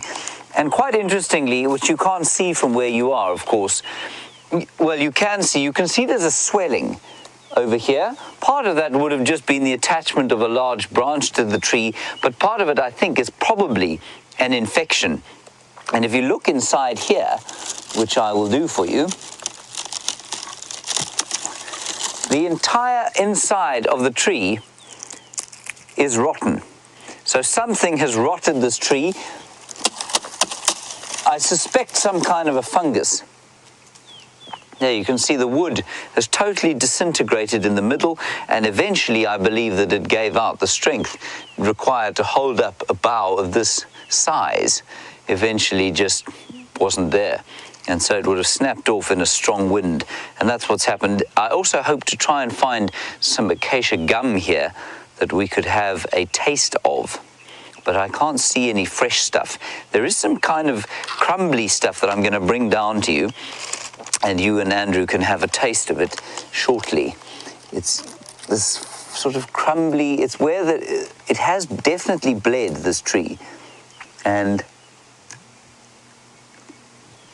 oops, that was close. No, it's pretty tasteless. Normally acacia gum is actually quite nice to eat, But this stuff is totally tasteless. I'll bring you some to have a look at.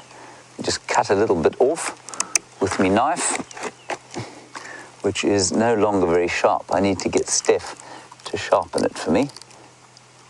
But I'll try and get you a little piece. It's gone like, in fact, I can't even get it off.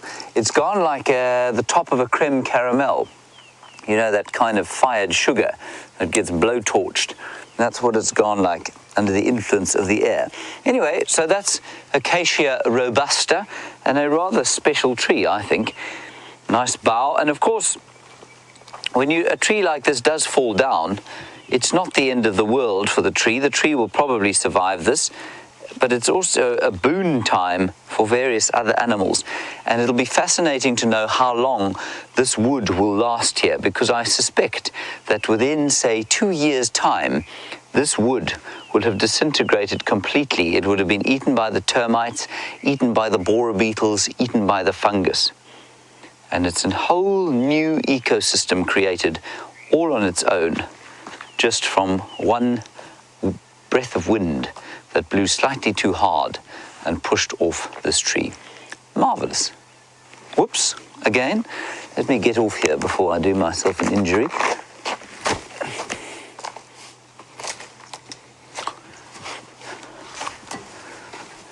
Okay. Wasn't that fascinating, Andrew? Not so much, okay? Well, that's okay then. Just move that guarri bush out of the way.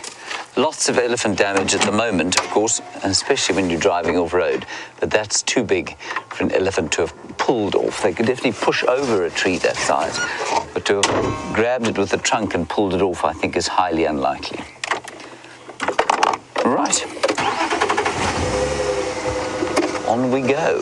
Oh, let me plug myself in so that Geraldine might be able to transfer her sweet voice to my ears. Oh dear.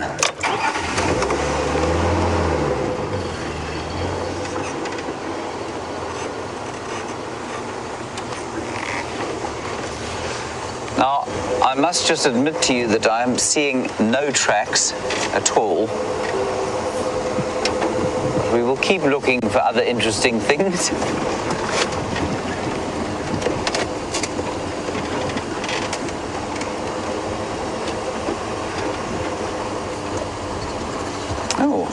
Rich Levy, you're in Chicago and you're obviously a historian, or certainly somebody who knows a bit about history.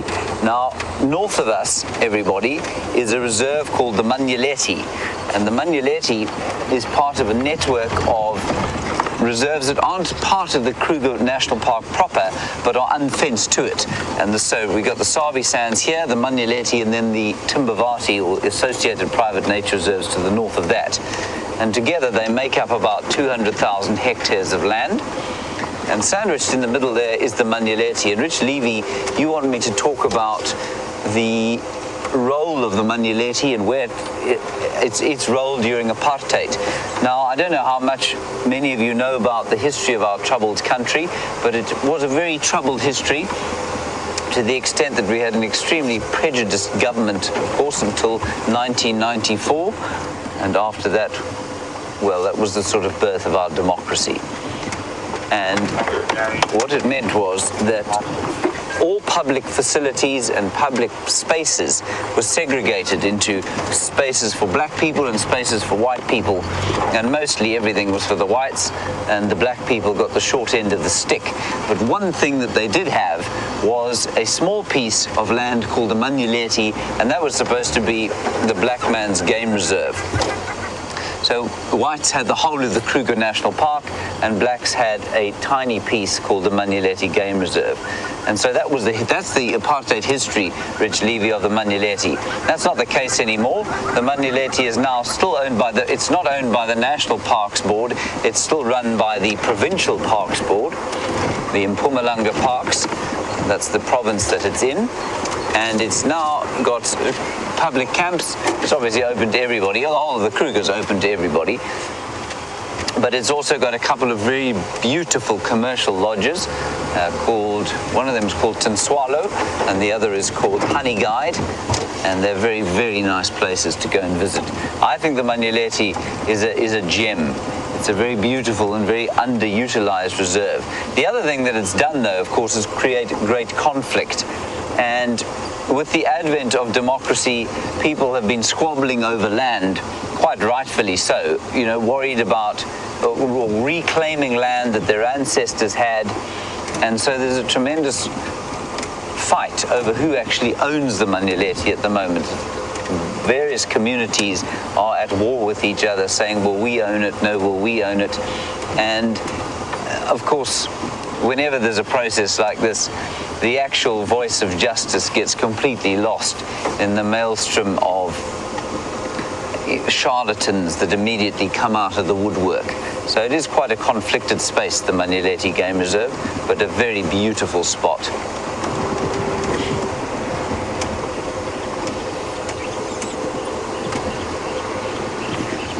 So my plan from here is to carry on down towards Twin Dams now, where of course there isn't any water, but let's just go and see what there is there. We're driving past the area where Karula used to have her den. I don't believe she still has it here anymore, so I'm not even going to stick my head in there. While we're driving down here, Brent is at Sydney's Dam, where there is some water left. That's where we began our safari this morning. Let's see what's there with him, and I'll catch up with you a little bit later. So the buffalo are just finishing their morning drink. We've got a wonderful little bit of zebra wandering off to the left. They're coming towards us, so we'll look at them a little bit later. There's a little zebra foal. But this water hose becomes so important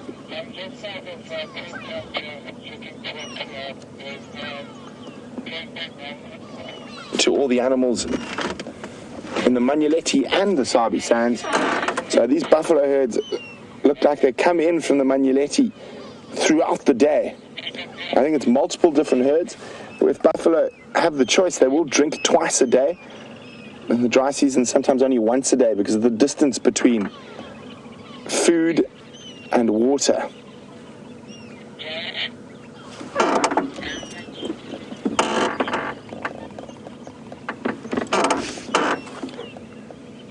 No pandemonium of wild dogs this morning, well, not yet at least.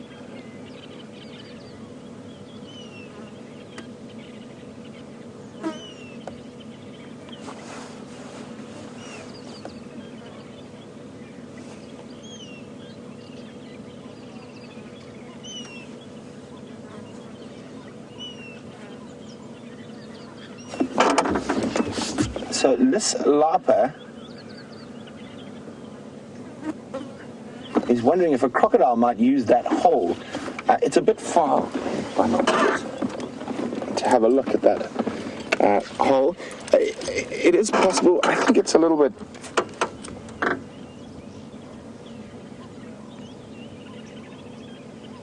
It's definitely possible that the crocodile might use that hole. But while there's water, it's going to use the water. Now, I think we definitely need to confirm whether there is actually a crocodile here or not. And crocodiles can go into a sort of suspended state while there is a lack of water. And they would use caves and that on the edges of riverbeds and even rock caves up in the mountains, has been recorded before. But while there is water like there is here, the crocodiles would stay in the water.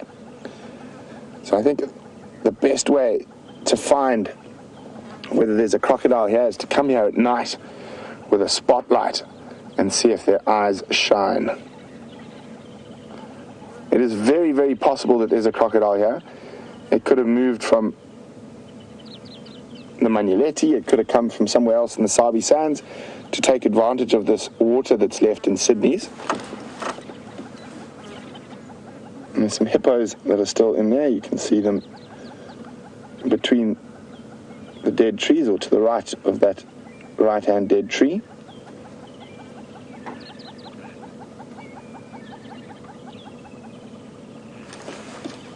Now, just as we arrived, we saw a huge flock of birds coming in here. And we do see these birds occasionally, but not often. And in big flocks. So I'm going to see if we can get a little bit closer to show them to you.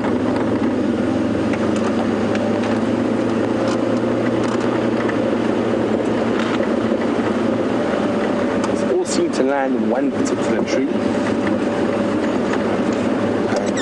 They're probably a bird that's really suffering quite a lot during this drought and are going to have to move quite vast distances for food. But before we get to those birds, I know a firm favorite of a lot of our viewers sitting up ahead of us, and we haven't seen too many of them this wet season, but there we go, carmine bee-eaters.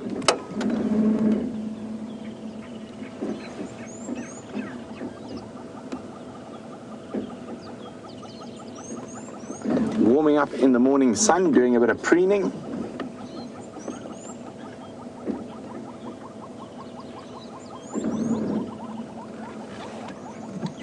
And you can see how more brightly colored the one is on the right, the two on the left. Those are probably juveniles. Look at that incredible coloration of the carmine bee-eater. Oh, stretch! Wake up time.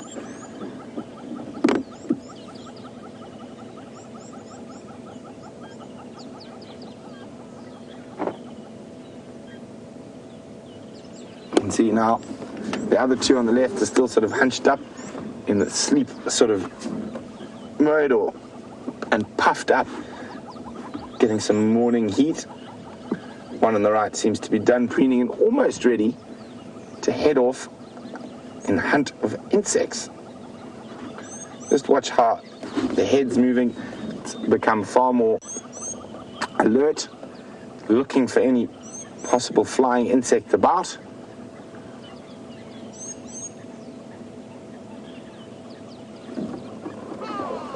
Amazing how birds groom themselves almost constantly and try and maintain that sort of perfect aerodynamic shape, keeping the feathers in place, removing ones that are out of place.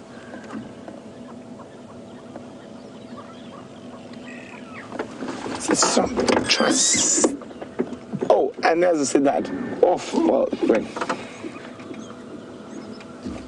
Did it catch something?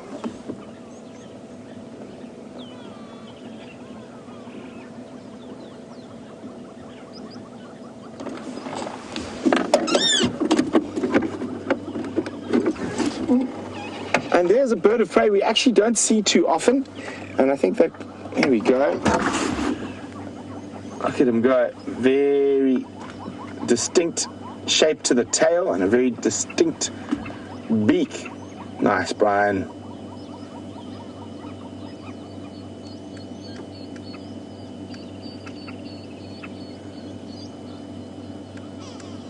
So it's not an eagle. And you can see how its tail moves to help keep balance.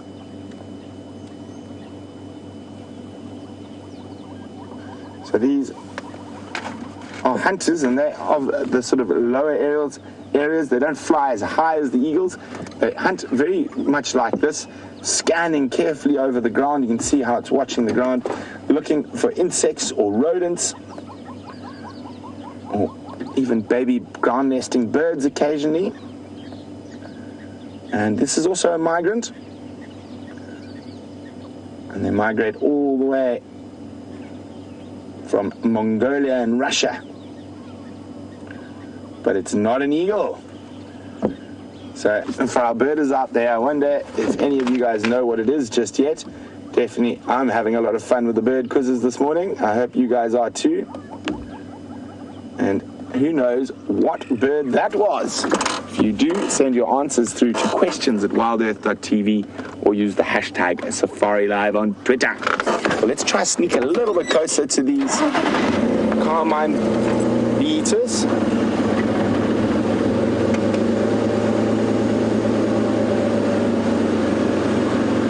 Is that Brian? So we've got some answers in, we've got some correct answers in, but I'm going to give a little bit more time to some of the newer viewers, see if they can also have a guess.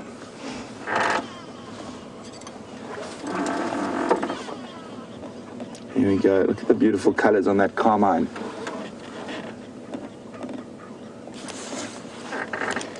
So I'm just trying to find that big flock of birds we saw earlier. I think I know which tree they went to. And as I said, they're going to be struggling quite a lot at the moment due to this dry conditions. There's not going to be a lot of fruit around, and that big flock of birds we saw were fruit eaters. So let's leave the insectivore and try and find that big flock of fruit eaters that flew overhead. Now for me, the birds we're in search of now have one of the most incredible calls, and if any of you are Bond fans and have watched any of the really old James Bonds, where they have those massive sort of supercomputers and stuff, for me their call sounds almost exactly to what those old sort of 70s and 80s movies, what a computer should sound like.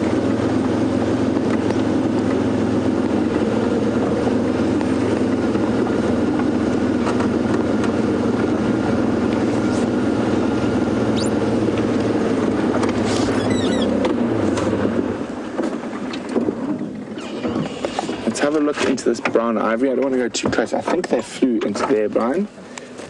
Well, we have a look in there.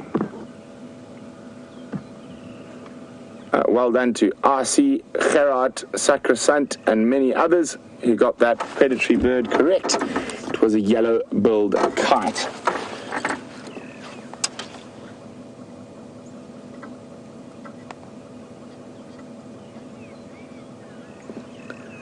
So while we try to find these birds for you, let's jump across to James, who's got some highly mobile antelope. We've had this fantastic time with these impala, everyone. They've been running from about, I don't know, probably almost 500 meters from this position. They're clearly migrating towards some water, the other side of the boundary, and they're now about to cross the southern boundary. And we've watched, there are probably about 120, 150 of them in the single herd, and they've now been running in a line, jumping over logs, running through that dry dam. And you can just see the remnants of them now. There, you see them all hitting. There's obviously some water down there on this reserve to the south of us. And you can just see them there heading off into the bush. It was the most fantastic sighting.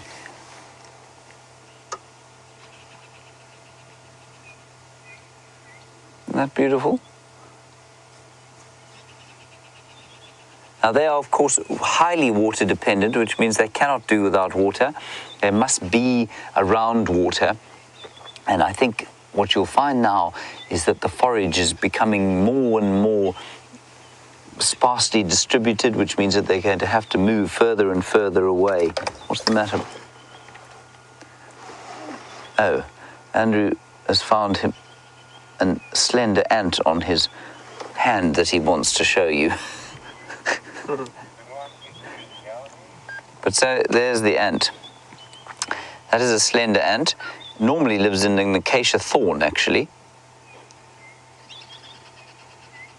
So as I was saying, what's happened now is that the impala are going to have to move further and further away from water in order to get enough to eat, because the vegetation near the water is going to be so sparsely distributed because of the amount that it's being eaten. There you are, Andrew. There is your slender ant. He doesn't want to be on TV, apparently. Like I say, they often live in acacia thorns. They drill into them. There's a beautiful shot. Look at him there. That is fantastic. Cleaning his little feelers. Look at his black eyes. Isn't that amazing? Oh, sorry, Andrew. I can't make him sit still.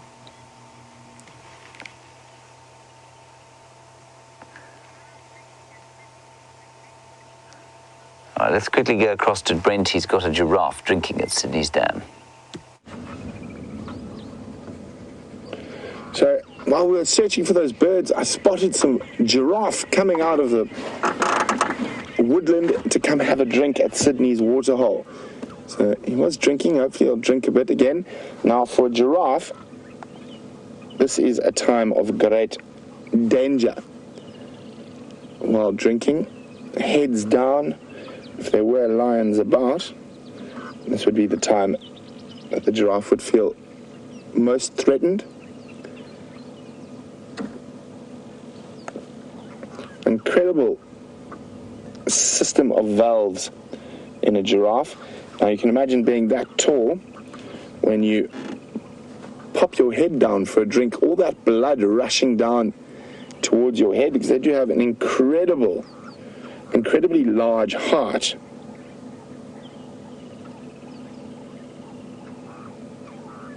So they have to shut off the blood flowing down towards their head to be able to drink. And they'll often drink, lift their head up, check for danger, and then drink again.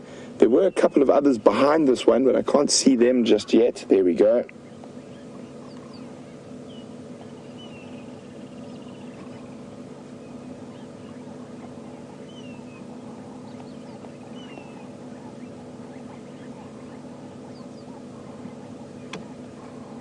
Isn't that just beautiful to watch?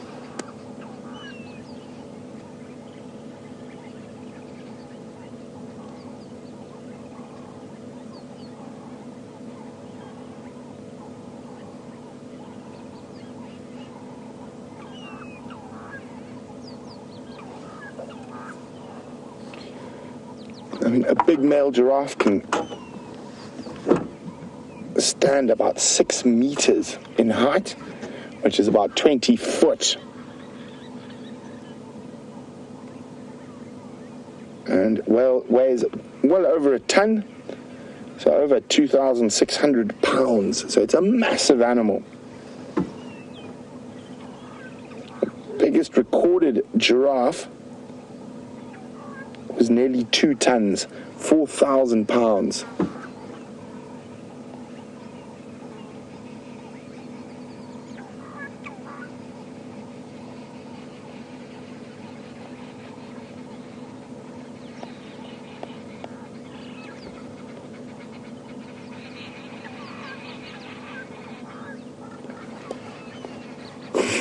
So oxpeck is getting a little bit annoying while that giraffe is drinking.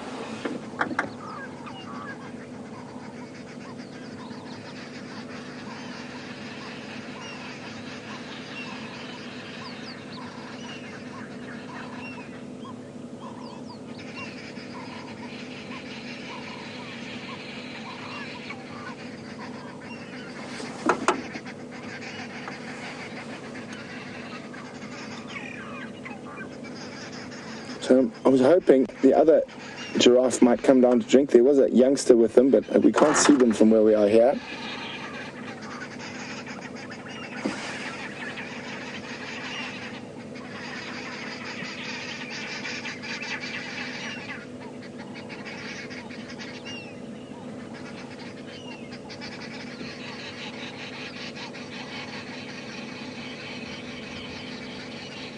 So we were chatting about when a giraffe pops its head down. So its circulatory system, its blood flow system has some really unique adaptations. Its heart weighs up to 11 kilograms, which is 25 pounds, and is about 2 foot long. Now, isn't that absolutely massive? And it's got to be that big to be able to sort of maintain blood flow. It's got to have a very large pump. See what the giraffe spotted. Another giraffe coming in from the distance. Somewhere about there, I think. No, further to the right, I think. There it is. So that's not the original 3 I saw. That's another one coming in.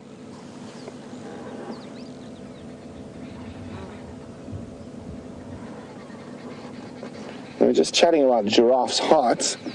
The walls of the hearts are 3 inches thick, about 7.5 centimeters.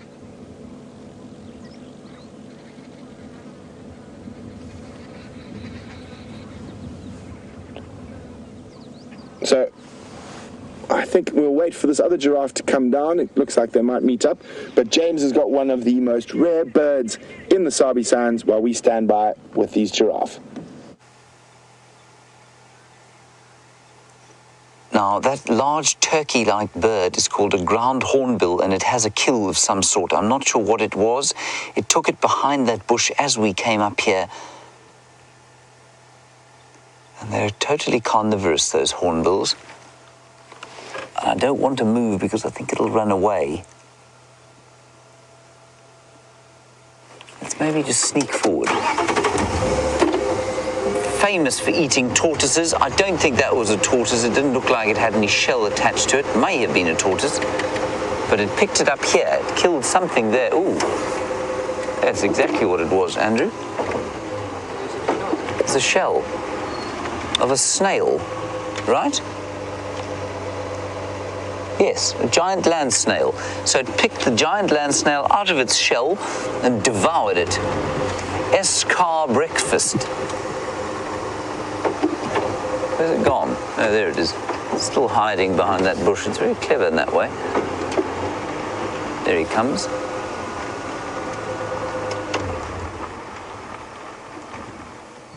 Now, the giant land snail, of course, is imminently eatable for human beings as well. I've never eaten one, but I know people who have.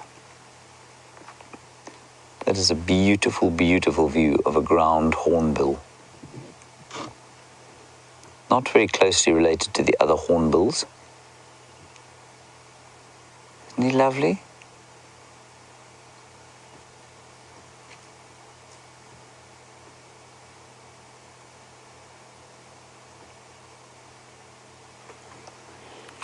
This is quite stunning.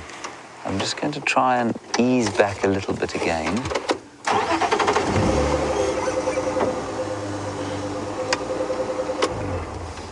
Don't go away, little bird, don't go away.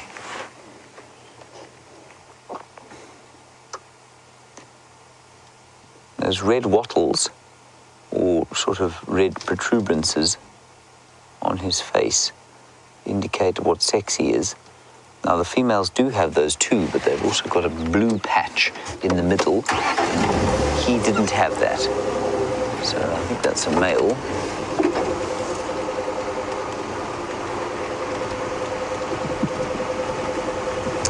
And of course, as Jerry's just pointing out to me,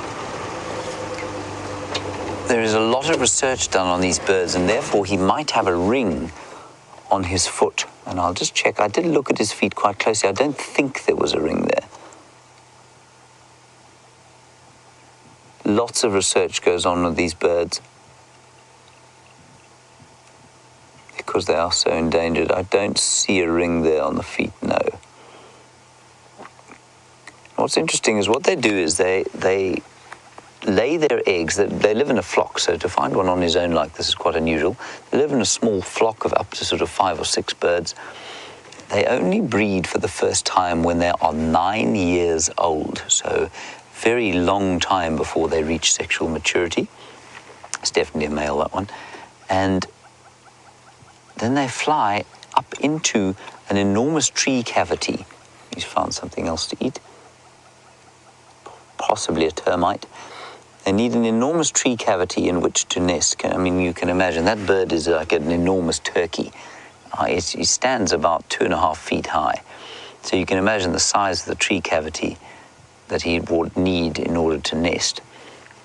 And then the female of the alpha pair in the flock will lay 2 eggs. Now I'm going to just whisper quietly because he's coming quite close to us. And only one of them, both chicks will hatch, but only one will survive. And so what the research projects do is when they know a flock is nesting, they go to the nest and they remove one of the eggs. They remove the egg that is laid second, and then they incubate them, and they will raise that chick on its own and then try and reintroduce it to a flock later on. And it's been quite effective. Let me just roll back here. Just don't want to do it too fast. You see, every time we move, he turns away from us. Definitely better when we don't start the engine, though.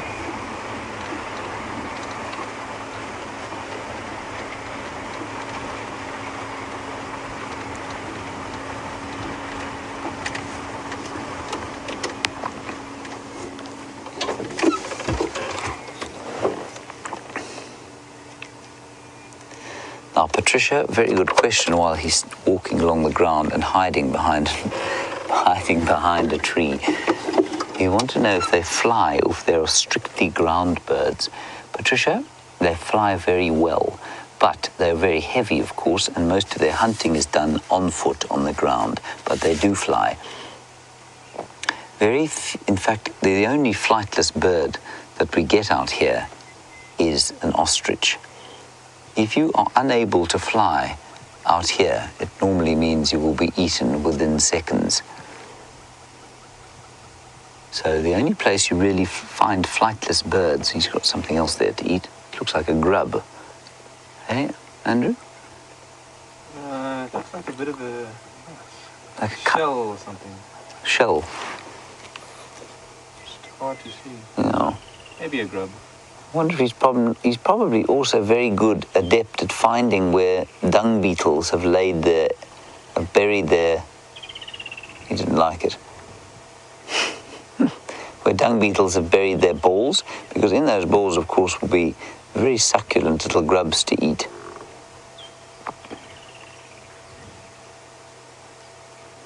So the only place, just to finish that last little point off, the only place that you will find ground-dwelling birds in great profusion are in island habitats where there are not natural mammals. And New Zealand is a very good example of that. Mauritius, of course, with the dodo was a good example of that. So on islands where there are no mammals to eat them, the birds often evolve in flightlessness. Out here, where there are lions and leopards and genets and civets and mongoose and that sorts of thing, none of the birds will be able to survive without flight.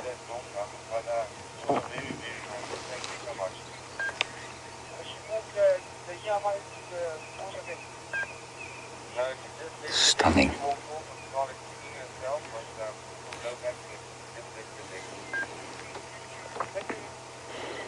Natasha, I agree with you completely.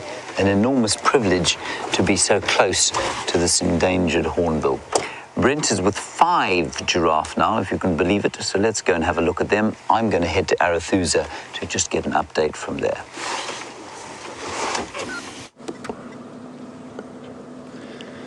So a whole journey of giraffe have appeared here at Sydney's waterhole. They are absolutely fascinating creatures with so many different specializations to be able to have that massive body and long neck. And their skin on their legs is very thick and very tight to stop too much blood flow into their legs, and the arteries going to their head have 7 valves in them to stop the blood flow when they lean down like that one is drinking there. Look at the little ones, they're playing. So we've got 2 little babies, 2 females, and an adult male. It's the biggest group of giraffe I've seen for a while. Now we're chatting about the skin on a giraffe's legs, and can you believe it, scientists have studied that specifically when developing fighter pilot suits and astronaut suits. So people in that line of work obviously deal with massive pressures, as the giraffe has to do. Oh, look at that. Well, we'll finish that after these 2 little guys have finished their game.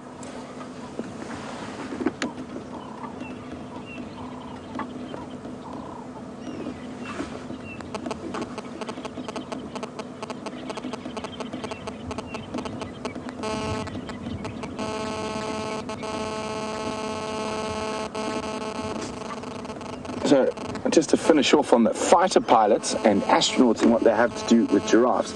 So scientists studied that, specifically that thick skin and tight skin on the lower legs. So if you're an astronaut and a fighter pilot, if all your blood suddenly rushes to your legs, you're going to pass out, and that can be quite detrimental, especially if you're flying an airplane at Mach 3.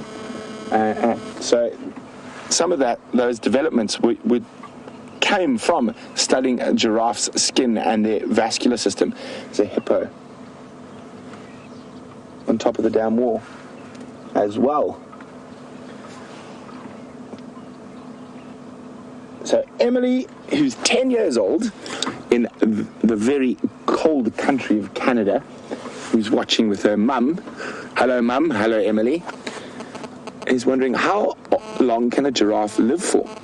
Now, giraffe can actually live for quite a long time compared to a lot of the other animals out here. And you notice quite often the bigger the animal, the longer the lifespan. So they can live for about 30 years in total, Emily. Oh, the little ones still seem to be wanting to game. Now, interesting with that hippo that's coming off the dam wall, it has been nice and cool this morning, so it's probably stayed out a little bit longer than it would have normally to try get as much grazing time as possible. And now that the day is heating, it's heading back to the water.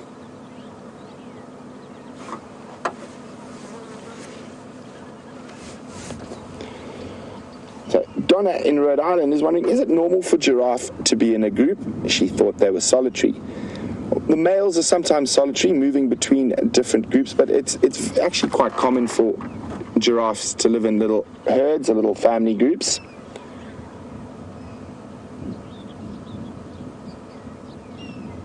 And I've seen groups of over 30 together.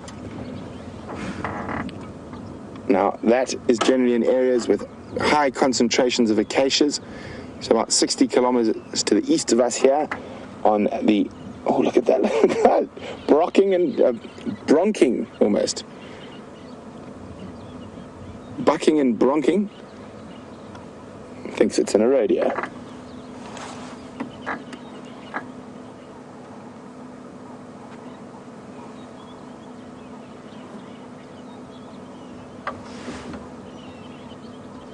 Is that two hippos?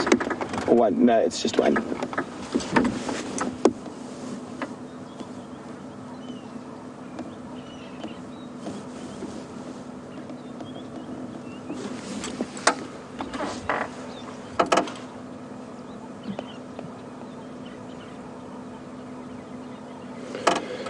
So we've been watching these giraffe drink water, and we've spoken about some of their really special adaptations for being able to be that height and still lower their head low enough to drink.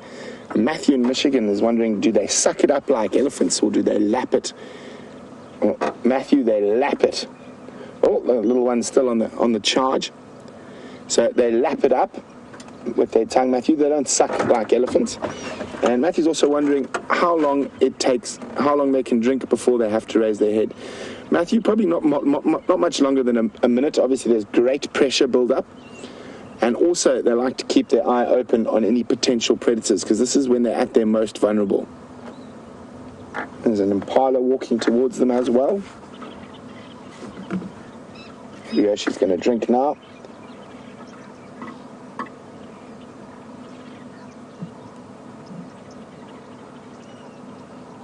You can see how any little bit of movement on the opposite bank, even though there were some birds that flew past, caused her to raise her head. Very, very alert when they are drinking.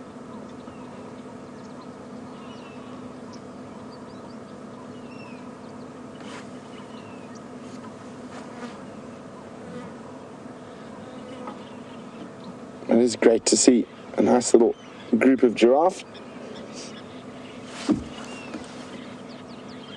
Okay, see that impala running? Probably the sound caused her to lift her head there. So it pays to be cautious around the waterhole. There's still one more drinking. She's been down for quite a while though. In between the male standing closest to us and the two moving away.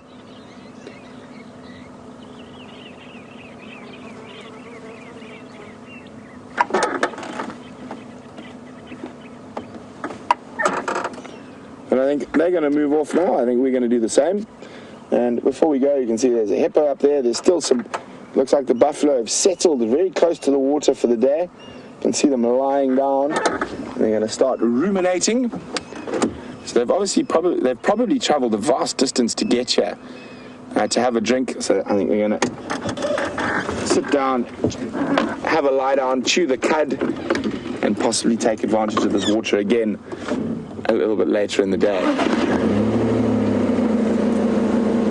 Wasn't that an awesome giraffe sighting? Definitely the best one we've had for a while.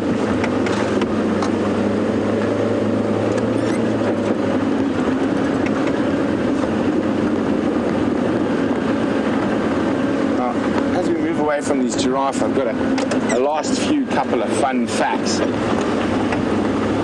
And you can see how big they are.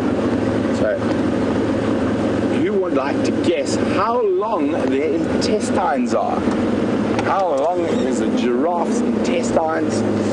If anyone has an idea, pop me an email on questions@wildearth.tv or use the hashtag Safari Live on Twitter.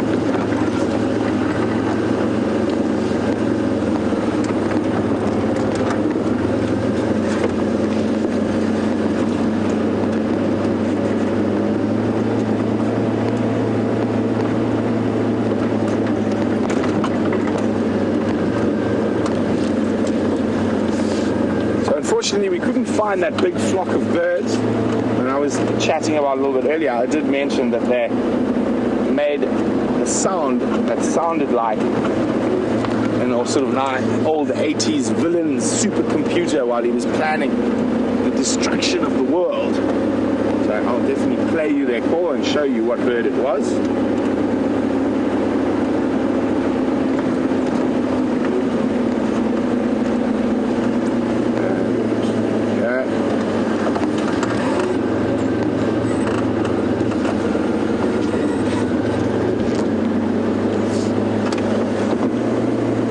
A huge flock of a very beautiful bird, an African green pigeon. And if I'll change that. Oopsie, wrong button. And if we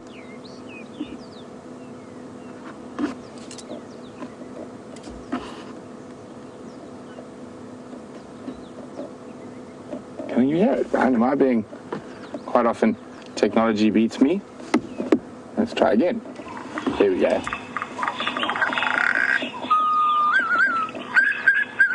Sounds like a computer thinking, or if any of you can remember the original old modems, the dial-up modems.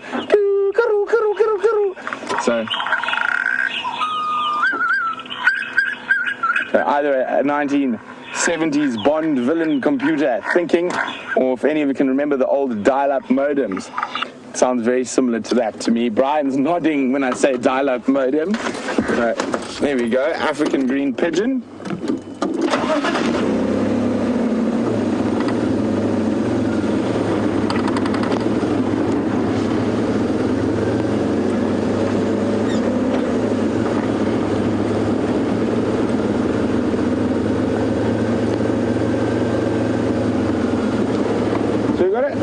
From Claire in New York, wondering whether we get cinnamon rollers in our area. Claire, I'm wondering if you're not referring to purple roller. I don't know if it was ever called the cinnamon roller. I need to go into the big book. And I know most of the roller species in Africa, and I for some reason I can't remember any of them being called a cinnamon roller. It might be just a different name for them, or it might be an Asian roller species.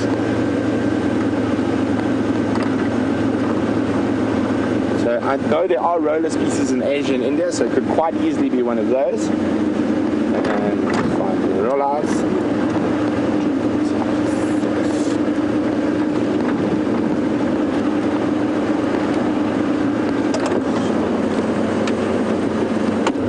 I've seen the majority of the roller species in Africa. There's a very few that I'm missing. So there's the first one. How's that, Brian? That is the broad-billed roller. That's probably the only roller that we might possibly see here that we haven't. They prefer riverine systems. So I've seen them in the Sabi Sands around the Sand River. And underneath it, we've got one we do see here, and that's the purple roller, also known as the rufous crowned roller. And one of my favorites over here is one we don't get here, but I have seen them. Those are endemic to sort of the Central African rainforests.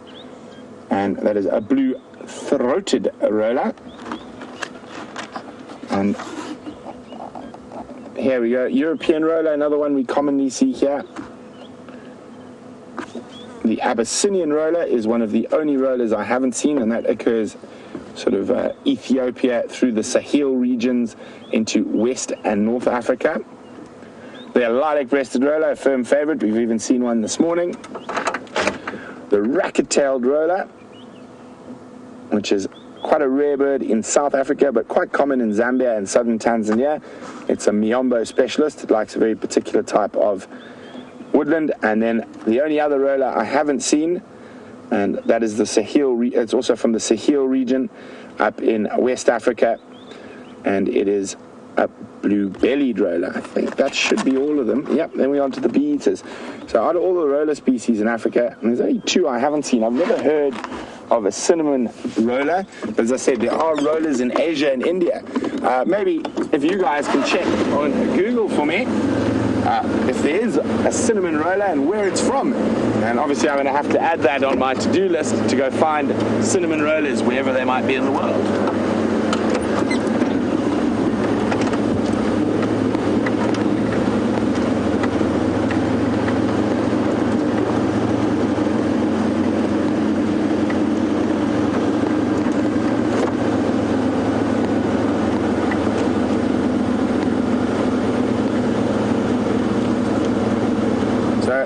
Brian and I had planned to come up into this area to check possibly any sign of shadow. We haven't seen any tracks yet.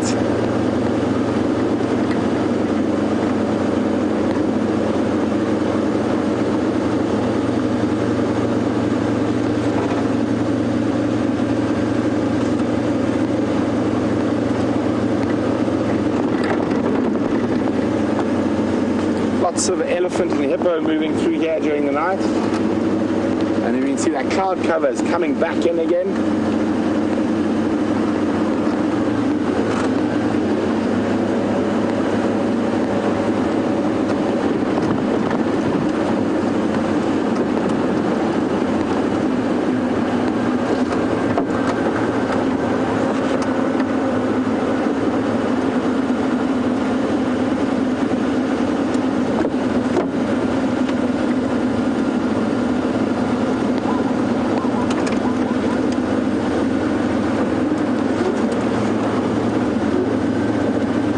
So there we go, from RC and Angel Lady. Apparently a cinnamon roller is another name for a broad-billed roller.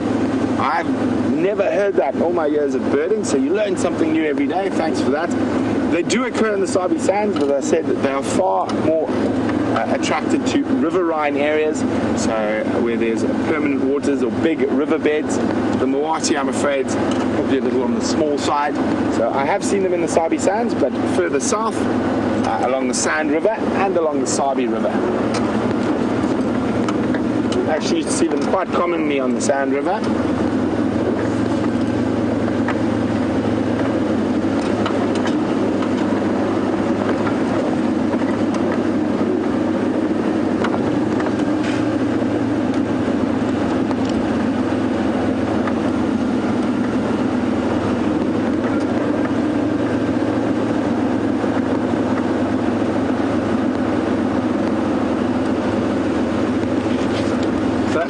To Christopher in a very sunny place, probably a very similar climate to what we experience out here, Arizona. I have been to Scottsdale, and I think the climate there is very pleasant.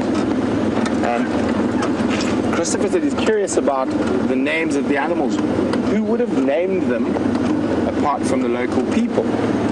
Well, the big naming and breaking up of animals when it comes to its scientific name, and a lot of animals' common names are derivatives or have come from the scientific name, was Linus.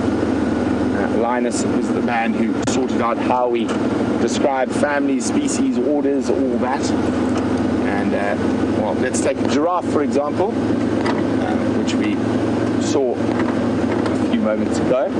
Now, a giraffe is actually an Arabic name, so it means the one who walks swiftly. So there we go, that's where the origin of giraffe comes from. And you probably find that giraffes, whoa, Ellies, yay. I'll finish this giraffe quickly and I'll pop into the elephants. That for many thousand years, the Arab nations have been trading with what is now the European nations. I mean, Caesar was the first person to bring a giraffe to Europe, and that was in about 50 BC. And he bought it from Egypt. So you probably find the Arabic name stuck there. But the Romans and the Greeks, even before the time of Caesar, were great travelers, and their giraffe was known to them, and they thought it was a really bad union between a leopard and a camel, hence part of the Latin name Camelopardus. Just going to move through where there's a nice gap. Hello, little monster.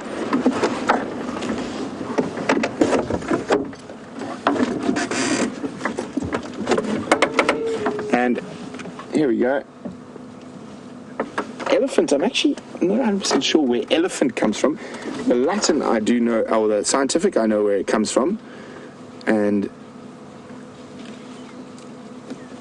the scientific name for an elephant is Loxodonta africana. Loxa is long, donta is teeth, and africana is, of course, of Africa. So Loxodonta africana.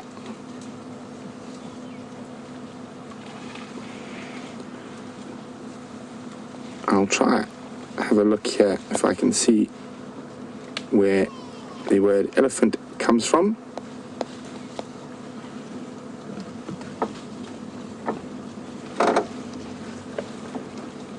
There's a lovely little breeding herd spread out and feeding through the bush. Oh, look at the little one. You know, you're not quite big enough to push that over yet, my friend. And maybe you've got an itchy nose, or an itchy side to his nose.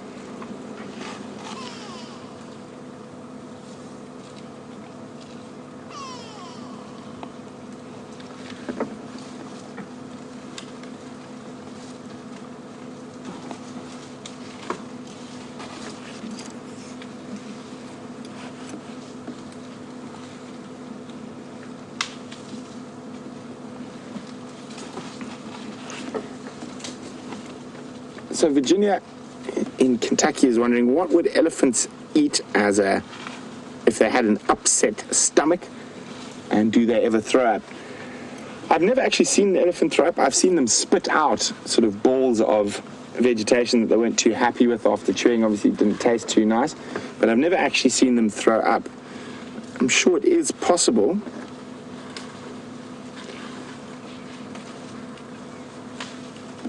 But for an upset stomach, I think they would probably just eat normally, try to get a bit more fiber.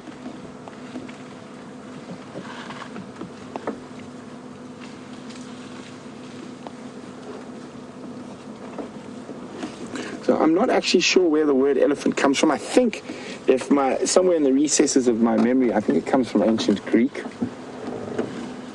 or ancient Roman. I'm not 100% sure. You see that little guy? Let me just roll forward for you, Brian. There's a nice gap.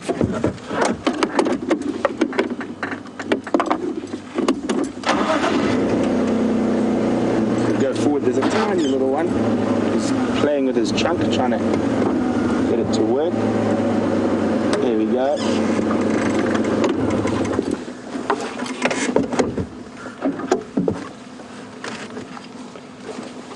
So we were talking about lioness and how things are classified and how a lot of animals got their names. So I'm sure a lot of you will know it out there, some of you might not. So let's do the elephants since they're right in front of us. They're in the kingdom Animalia, phylum Chordata, class Mammalia, order Proboscidae. Now, Proboscidae is obviously referring to their long nose, their proboscis. Family Elephantidae, genus Loxodonta species Africana, Loxodonta africana. So the long tooth of Africa. You go back a little bit. I think we might get a bit of view. So they're busy spreading out, feeding through this mixed woodland. They are definitely one of the most iconic species in Africa. And very different from the Indian elephant. Oh, where is he off to? Looking for mom. So much bigger ears, much bigger heads, on average bigger tusks, just bigger in a lot of ways.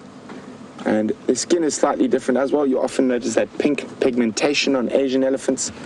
Their trunks are different. An African elephant's got 2 prehensile tips at the end of the trunk, making them more dexterous with little things than the Asian elephant that's only got 1. And if you ever look at a picture of the 2, they're very, very, very easy to tell apart.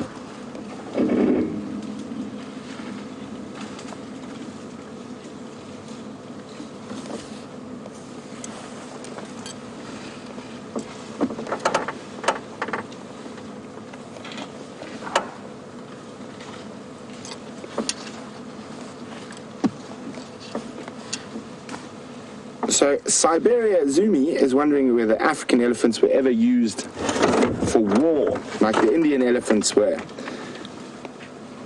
It's obviously quite a lot is lost in history, but there is rumors that Hannibal's elephants were actually African elephants that he marched across the Alps. I'm not so sure. I mean, that was, as I said, quite a long time ago.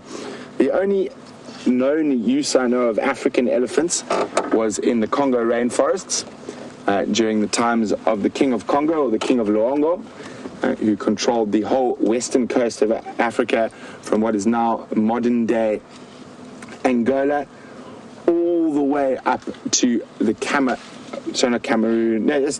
the Equatorial Guinea Gabon border.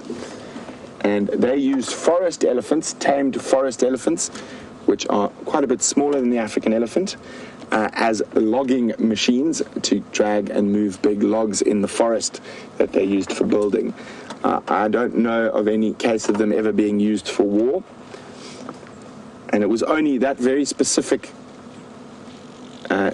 period of time under that very specific king when it was used.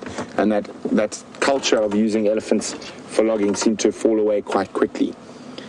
Now, even though the forest elephants and the bush or savanna elephants might look quite different, they are very closely related. Look, here comes a little one. And look at him go. So the scientific name for the forest elephants actually changed a couple of times, and there's a huge amount of debate whether they should be their own species.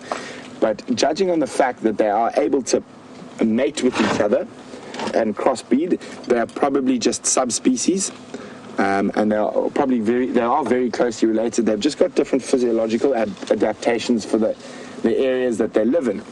So Cyclotis, the forest elephant used to be Loxodonta cyclotis. That is now being changed to Loxodonta africana cyclotis. So you do find hybrids between the savanna and the forest elephants in certain parts where savanna and rainforest meet, and you've got a sort of mix mash between the two. So, which means me to believe they are very closely related, and they're able to produce viable offspring. Unlike, say, a lion and a tiger, or a lion and a leopard, even if they happen to mate, and they're those terrible creatures in the world called ligers and all those things, where people have forced species not related to breed, and it is not a nice thing to do to an animal. There's more coming across the road. Those offspring are barren and unable to give birth to any other cubs from there, but where there's a forest elephant and a savanna elephant can breed successfully. The same goes for forest buffalo and Cape buffalo, and there are hybrids of those as well, where the savannas and forests meet, and the scientific name for a forest buffalo is Cinereus caffra nanus, because it's small. It's a nano buffalo. Here's edge down the road a little bit.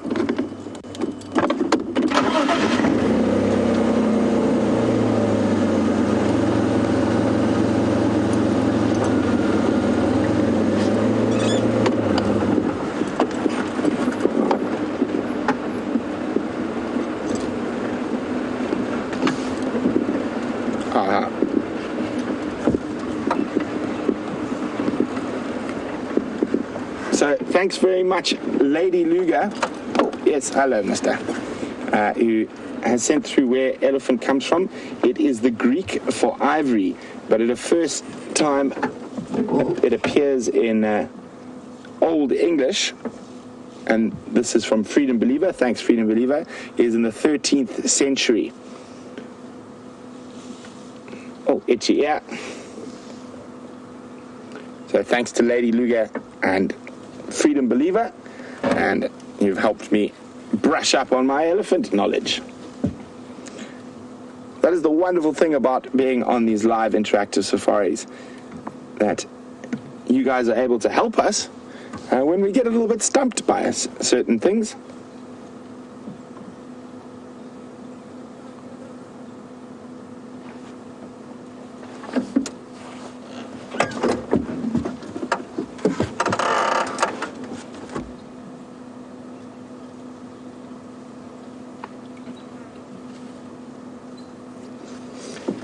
So, Clado on Twitter is wondering about elephant feeding behavior, and we've touched on it a bit today. And Clado would like to know, do they feed all day, or are there moments where they take a rest, a snooze, and don't feed? They do, and generally it's quite often in the heat of the day, but for the majority of the time they will be feeding and moving. And especially now that we're in a drought, they'll probably feed longer and rest less, due to the lack of food around. Oh, look what's in the road ahead of us. Now, we've been discussing the origins of animal names, and there's the next one on the list down the road, and this one I've got my own personal theory on. Oh, yes, sorry, mister. To you too. Cheeky little boy. And we've got some wildly beasts, or wildebeest, that were moving up the road towards us. Now, I have my own personal theory about where these chaps got their name from.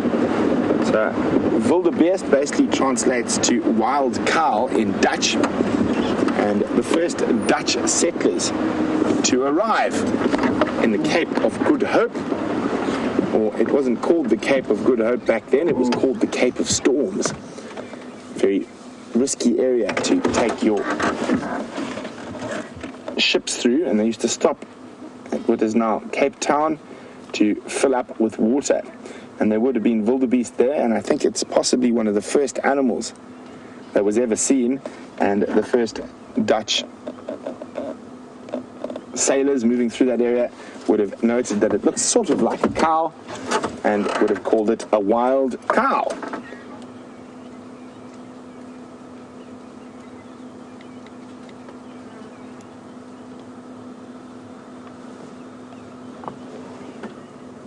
There we go. There's the dominant bull who's spending his time with them. And I actually saw a very interesting article about a wildebeest ancestor that lived in Kenya about 60,000 years ago, who had a very specific and very strangely shaped nasal crest, which enabled them to snort and communicate over great distances. They still looked from their skull structure similar, but if we have a, what's that, my hat or my head? I'm trying to find my hand. Oh, there's my hand. So they had a nasal crest that would come all the way almost up to the eyes and enable them to blast almost a trumpet. So a trumpeting wildebeest. I think that would have been definitely something I would have liked to see.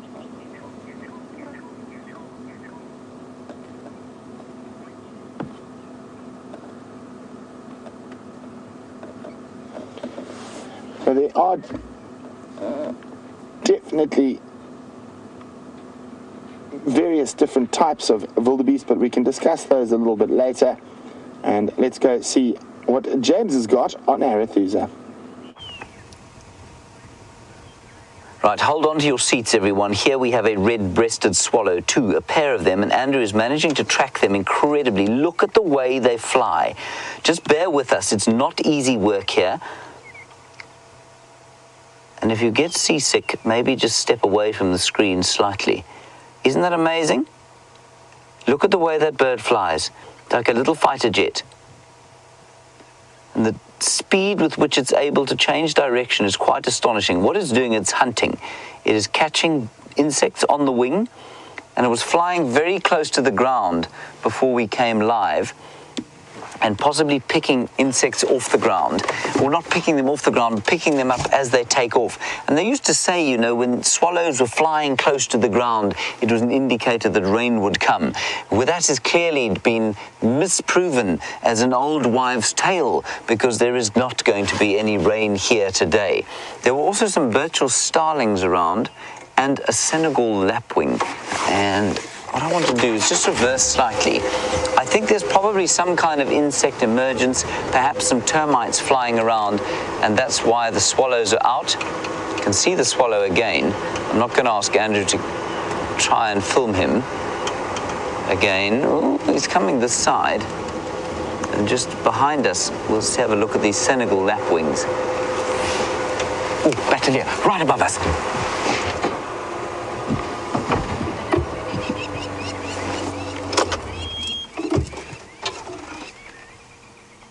You can hear the birds calling. It's because of that big raptor that came over. He flew not maybe 10 feet above our heads.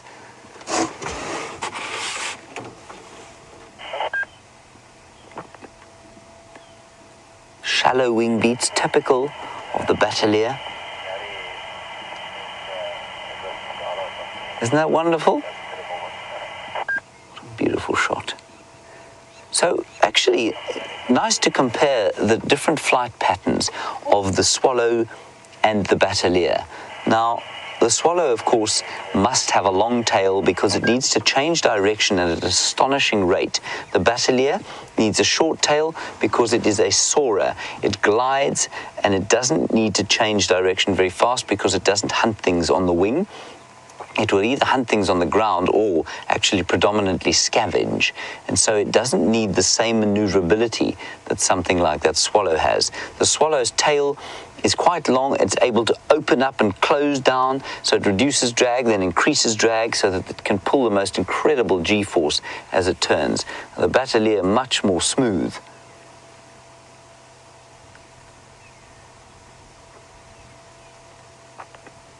That's beautiful.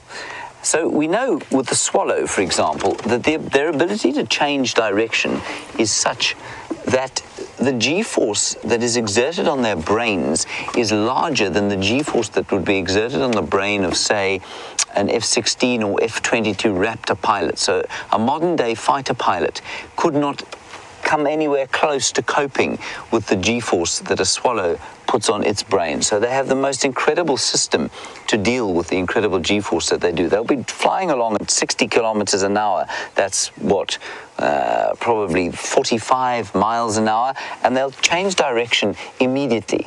And we watch them do it and we think, oh, well, that's quite amazing and it's nice to watch and it's quite interesting, without possibly thinking about exactly what's going on there. The forces require, the brain power, the number of different movements that the wings and tail and feet have to make in order for that swallow to make just one turn, and yet they're doing it again and again and again, and at the same time looking out for insects to catch, and then flying and swooping them, catching them, swallowing them, changing direction, flying up, down, avoiding predators.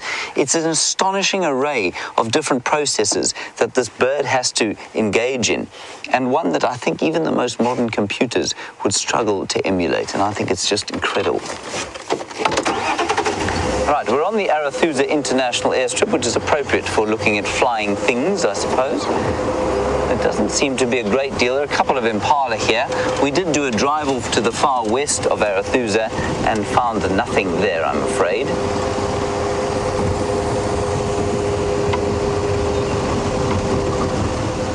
Now, Anne, you're on Twitter, Antelope. First time we've heard from Antelope, isn't it, Andrew? Yes. Yes, the beautiful Twitter handle. Antelope, you want to know what the word battalier means. Battalier, antelope, apparently means tightrope walker or acrobat in Old French. It's not a French word that I've ever heard a Frenchman use, or indeed when I used to guide, if I ever had a French guest, I'd say, do you know what battalier means? And I've never met anybody who speaks, who is French, who will tell me, oh, well, it's an acrobat or a tumbler. But it seems to be from an old French word meaning acrobat or tumbler. And for a long time, I actually didn't believe that that was the case until I came to Safari Live, and our audience, our wonderful viewers, did a lot of research into it and found out that it does come from an old French word called for acrobat or tumbler or juggler. And we think it's because of the way it flies. So if you look at it now, it's actually just in front of us again. And if you watch that bird fly, you see how it looks a bit like a tightrope walker. It doesn't have a tail, which means it's unstable in the air, and you can see it just kind of moving from side to side as it balances, a bit like a tightrope walker might. Not so much a juggler or acrobat. I suppose juggler, of course, was also interchangeable with the word clown at one stage.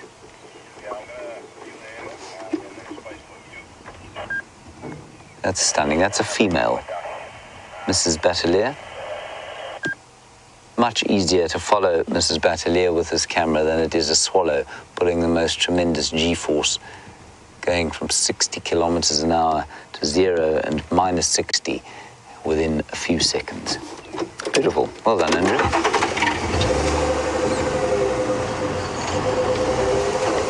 So we know that that's a female. Sorry, I didn't actually tell you this, because the wings are almost entirely white underneath. The males are half black underneath and half white. And that one's just got a very thin strip of black underneath, and that makes it Mrs. Battalier.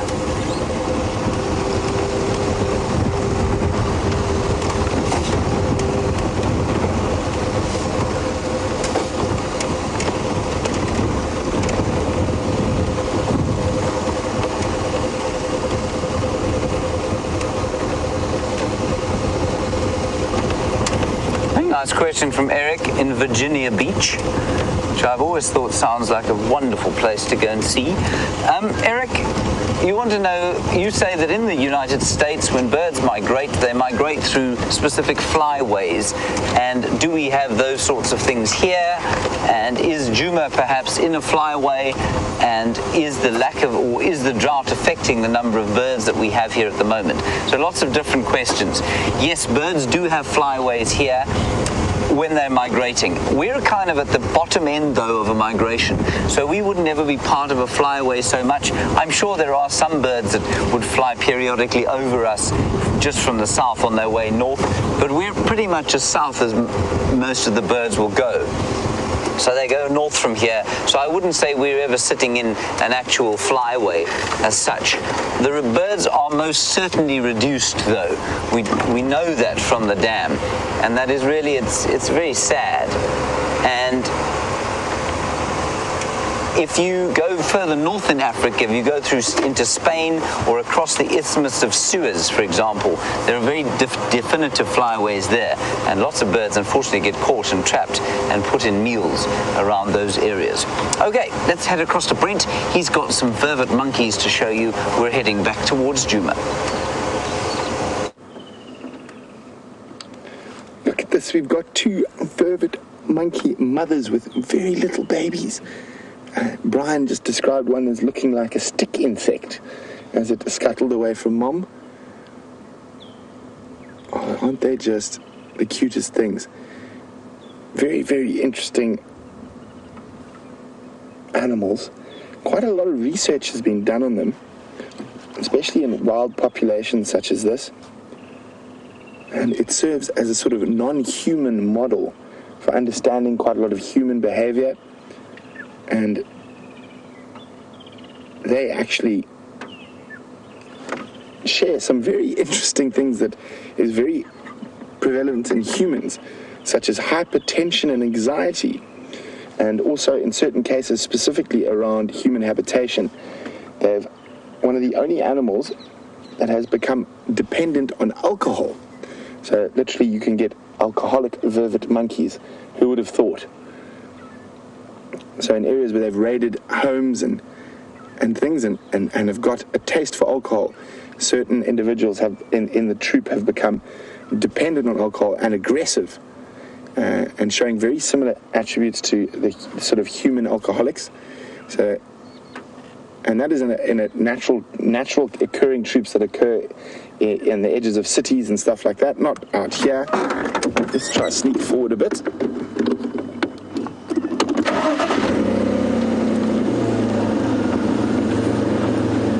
But it's so amazing that they do show very similar things like anxiety and that, which we always presume. And oh, look how close it is. Look at the little one. Hello, little one. Where's he gone? Oh, let me just try to go forward a bit. Oh, he's good. Is it too high for you?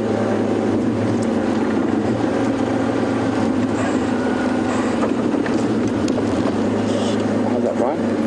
Let's fall back a bit. There he goes.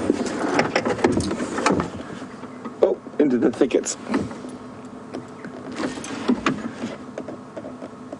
They're hiding and watching us. Hello. Now, one of their defensive strategies against humans, because they spend a lot of time around human habitation and they can become great pests. And they know we're not as good at spotting things and spotting movement as other animals. So what they're doing now is showing very distinct behavior. They move right off to the periphery of a tree, and then they'll quite often keep quite still and very quiet. And the people that are chasing them will forget that they're there, will not be able to find them. Oh, it's extending our tripod reach right to the very end.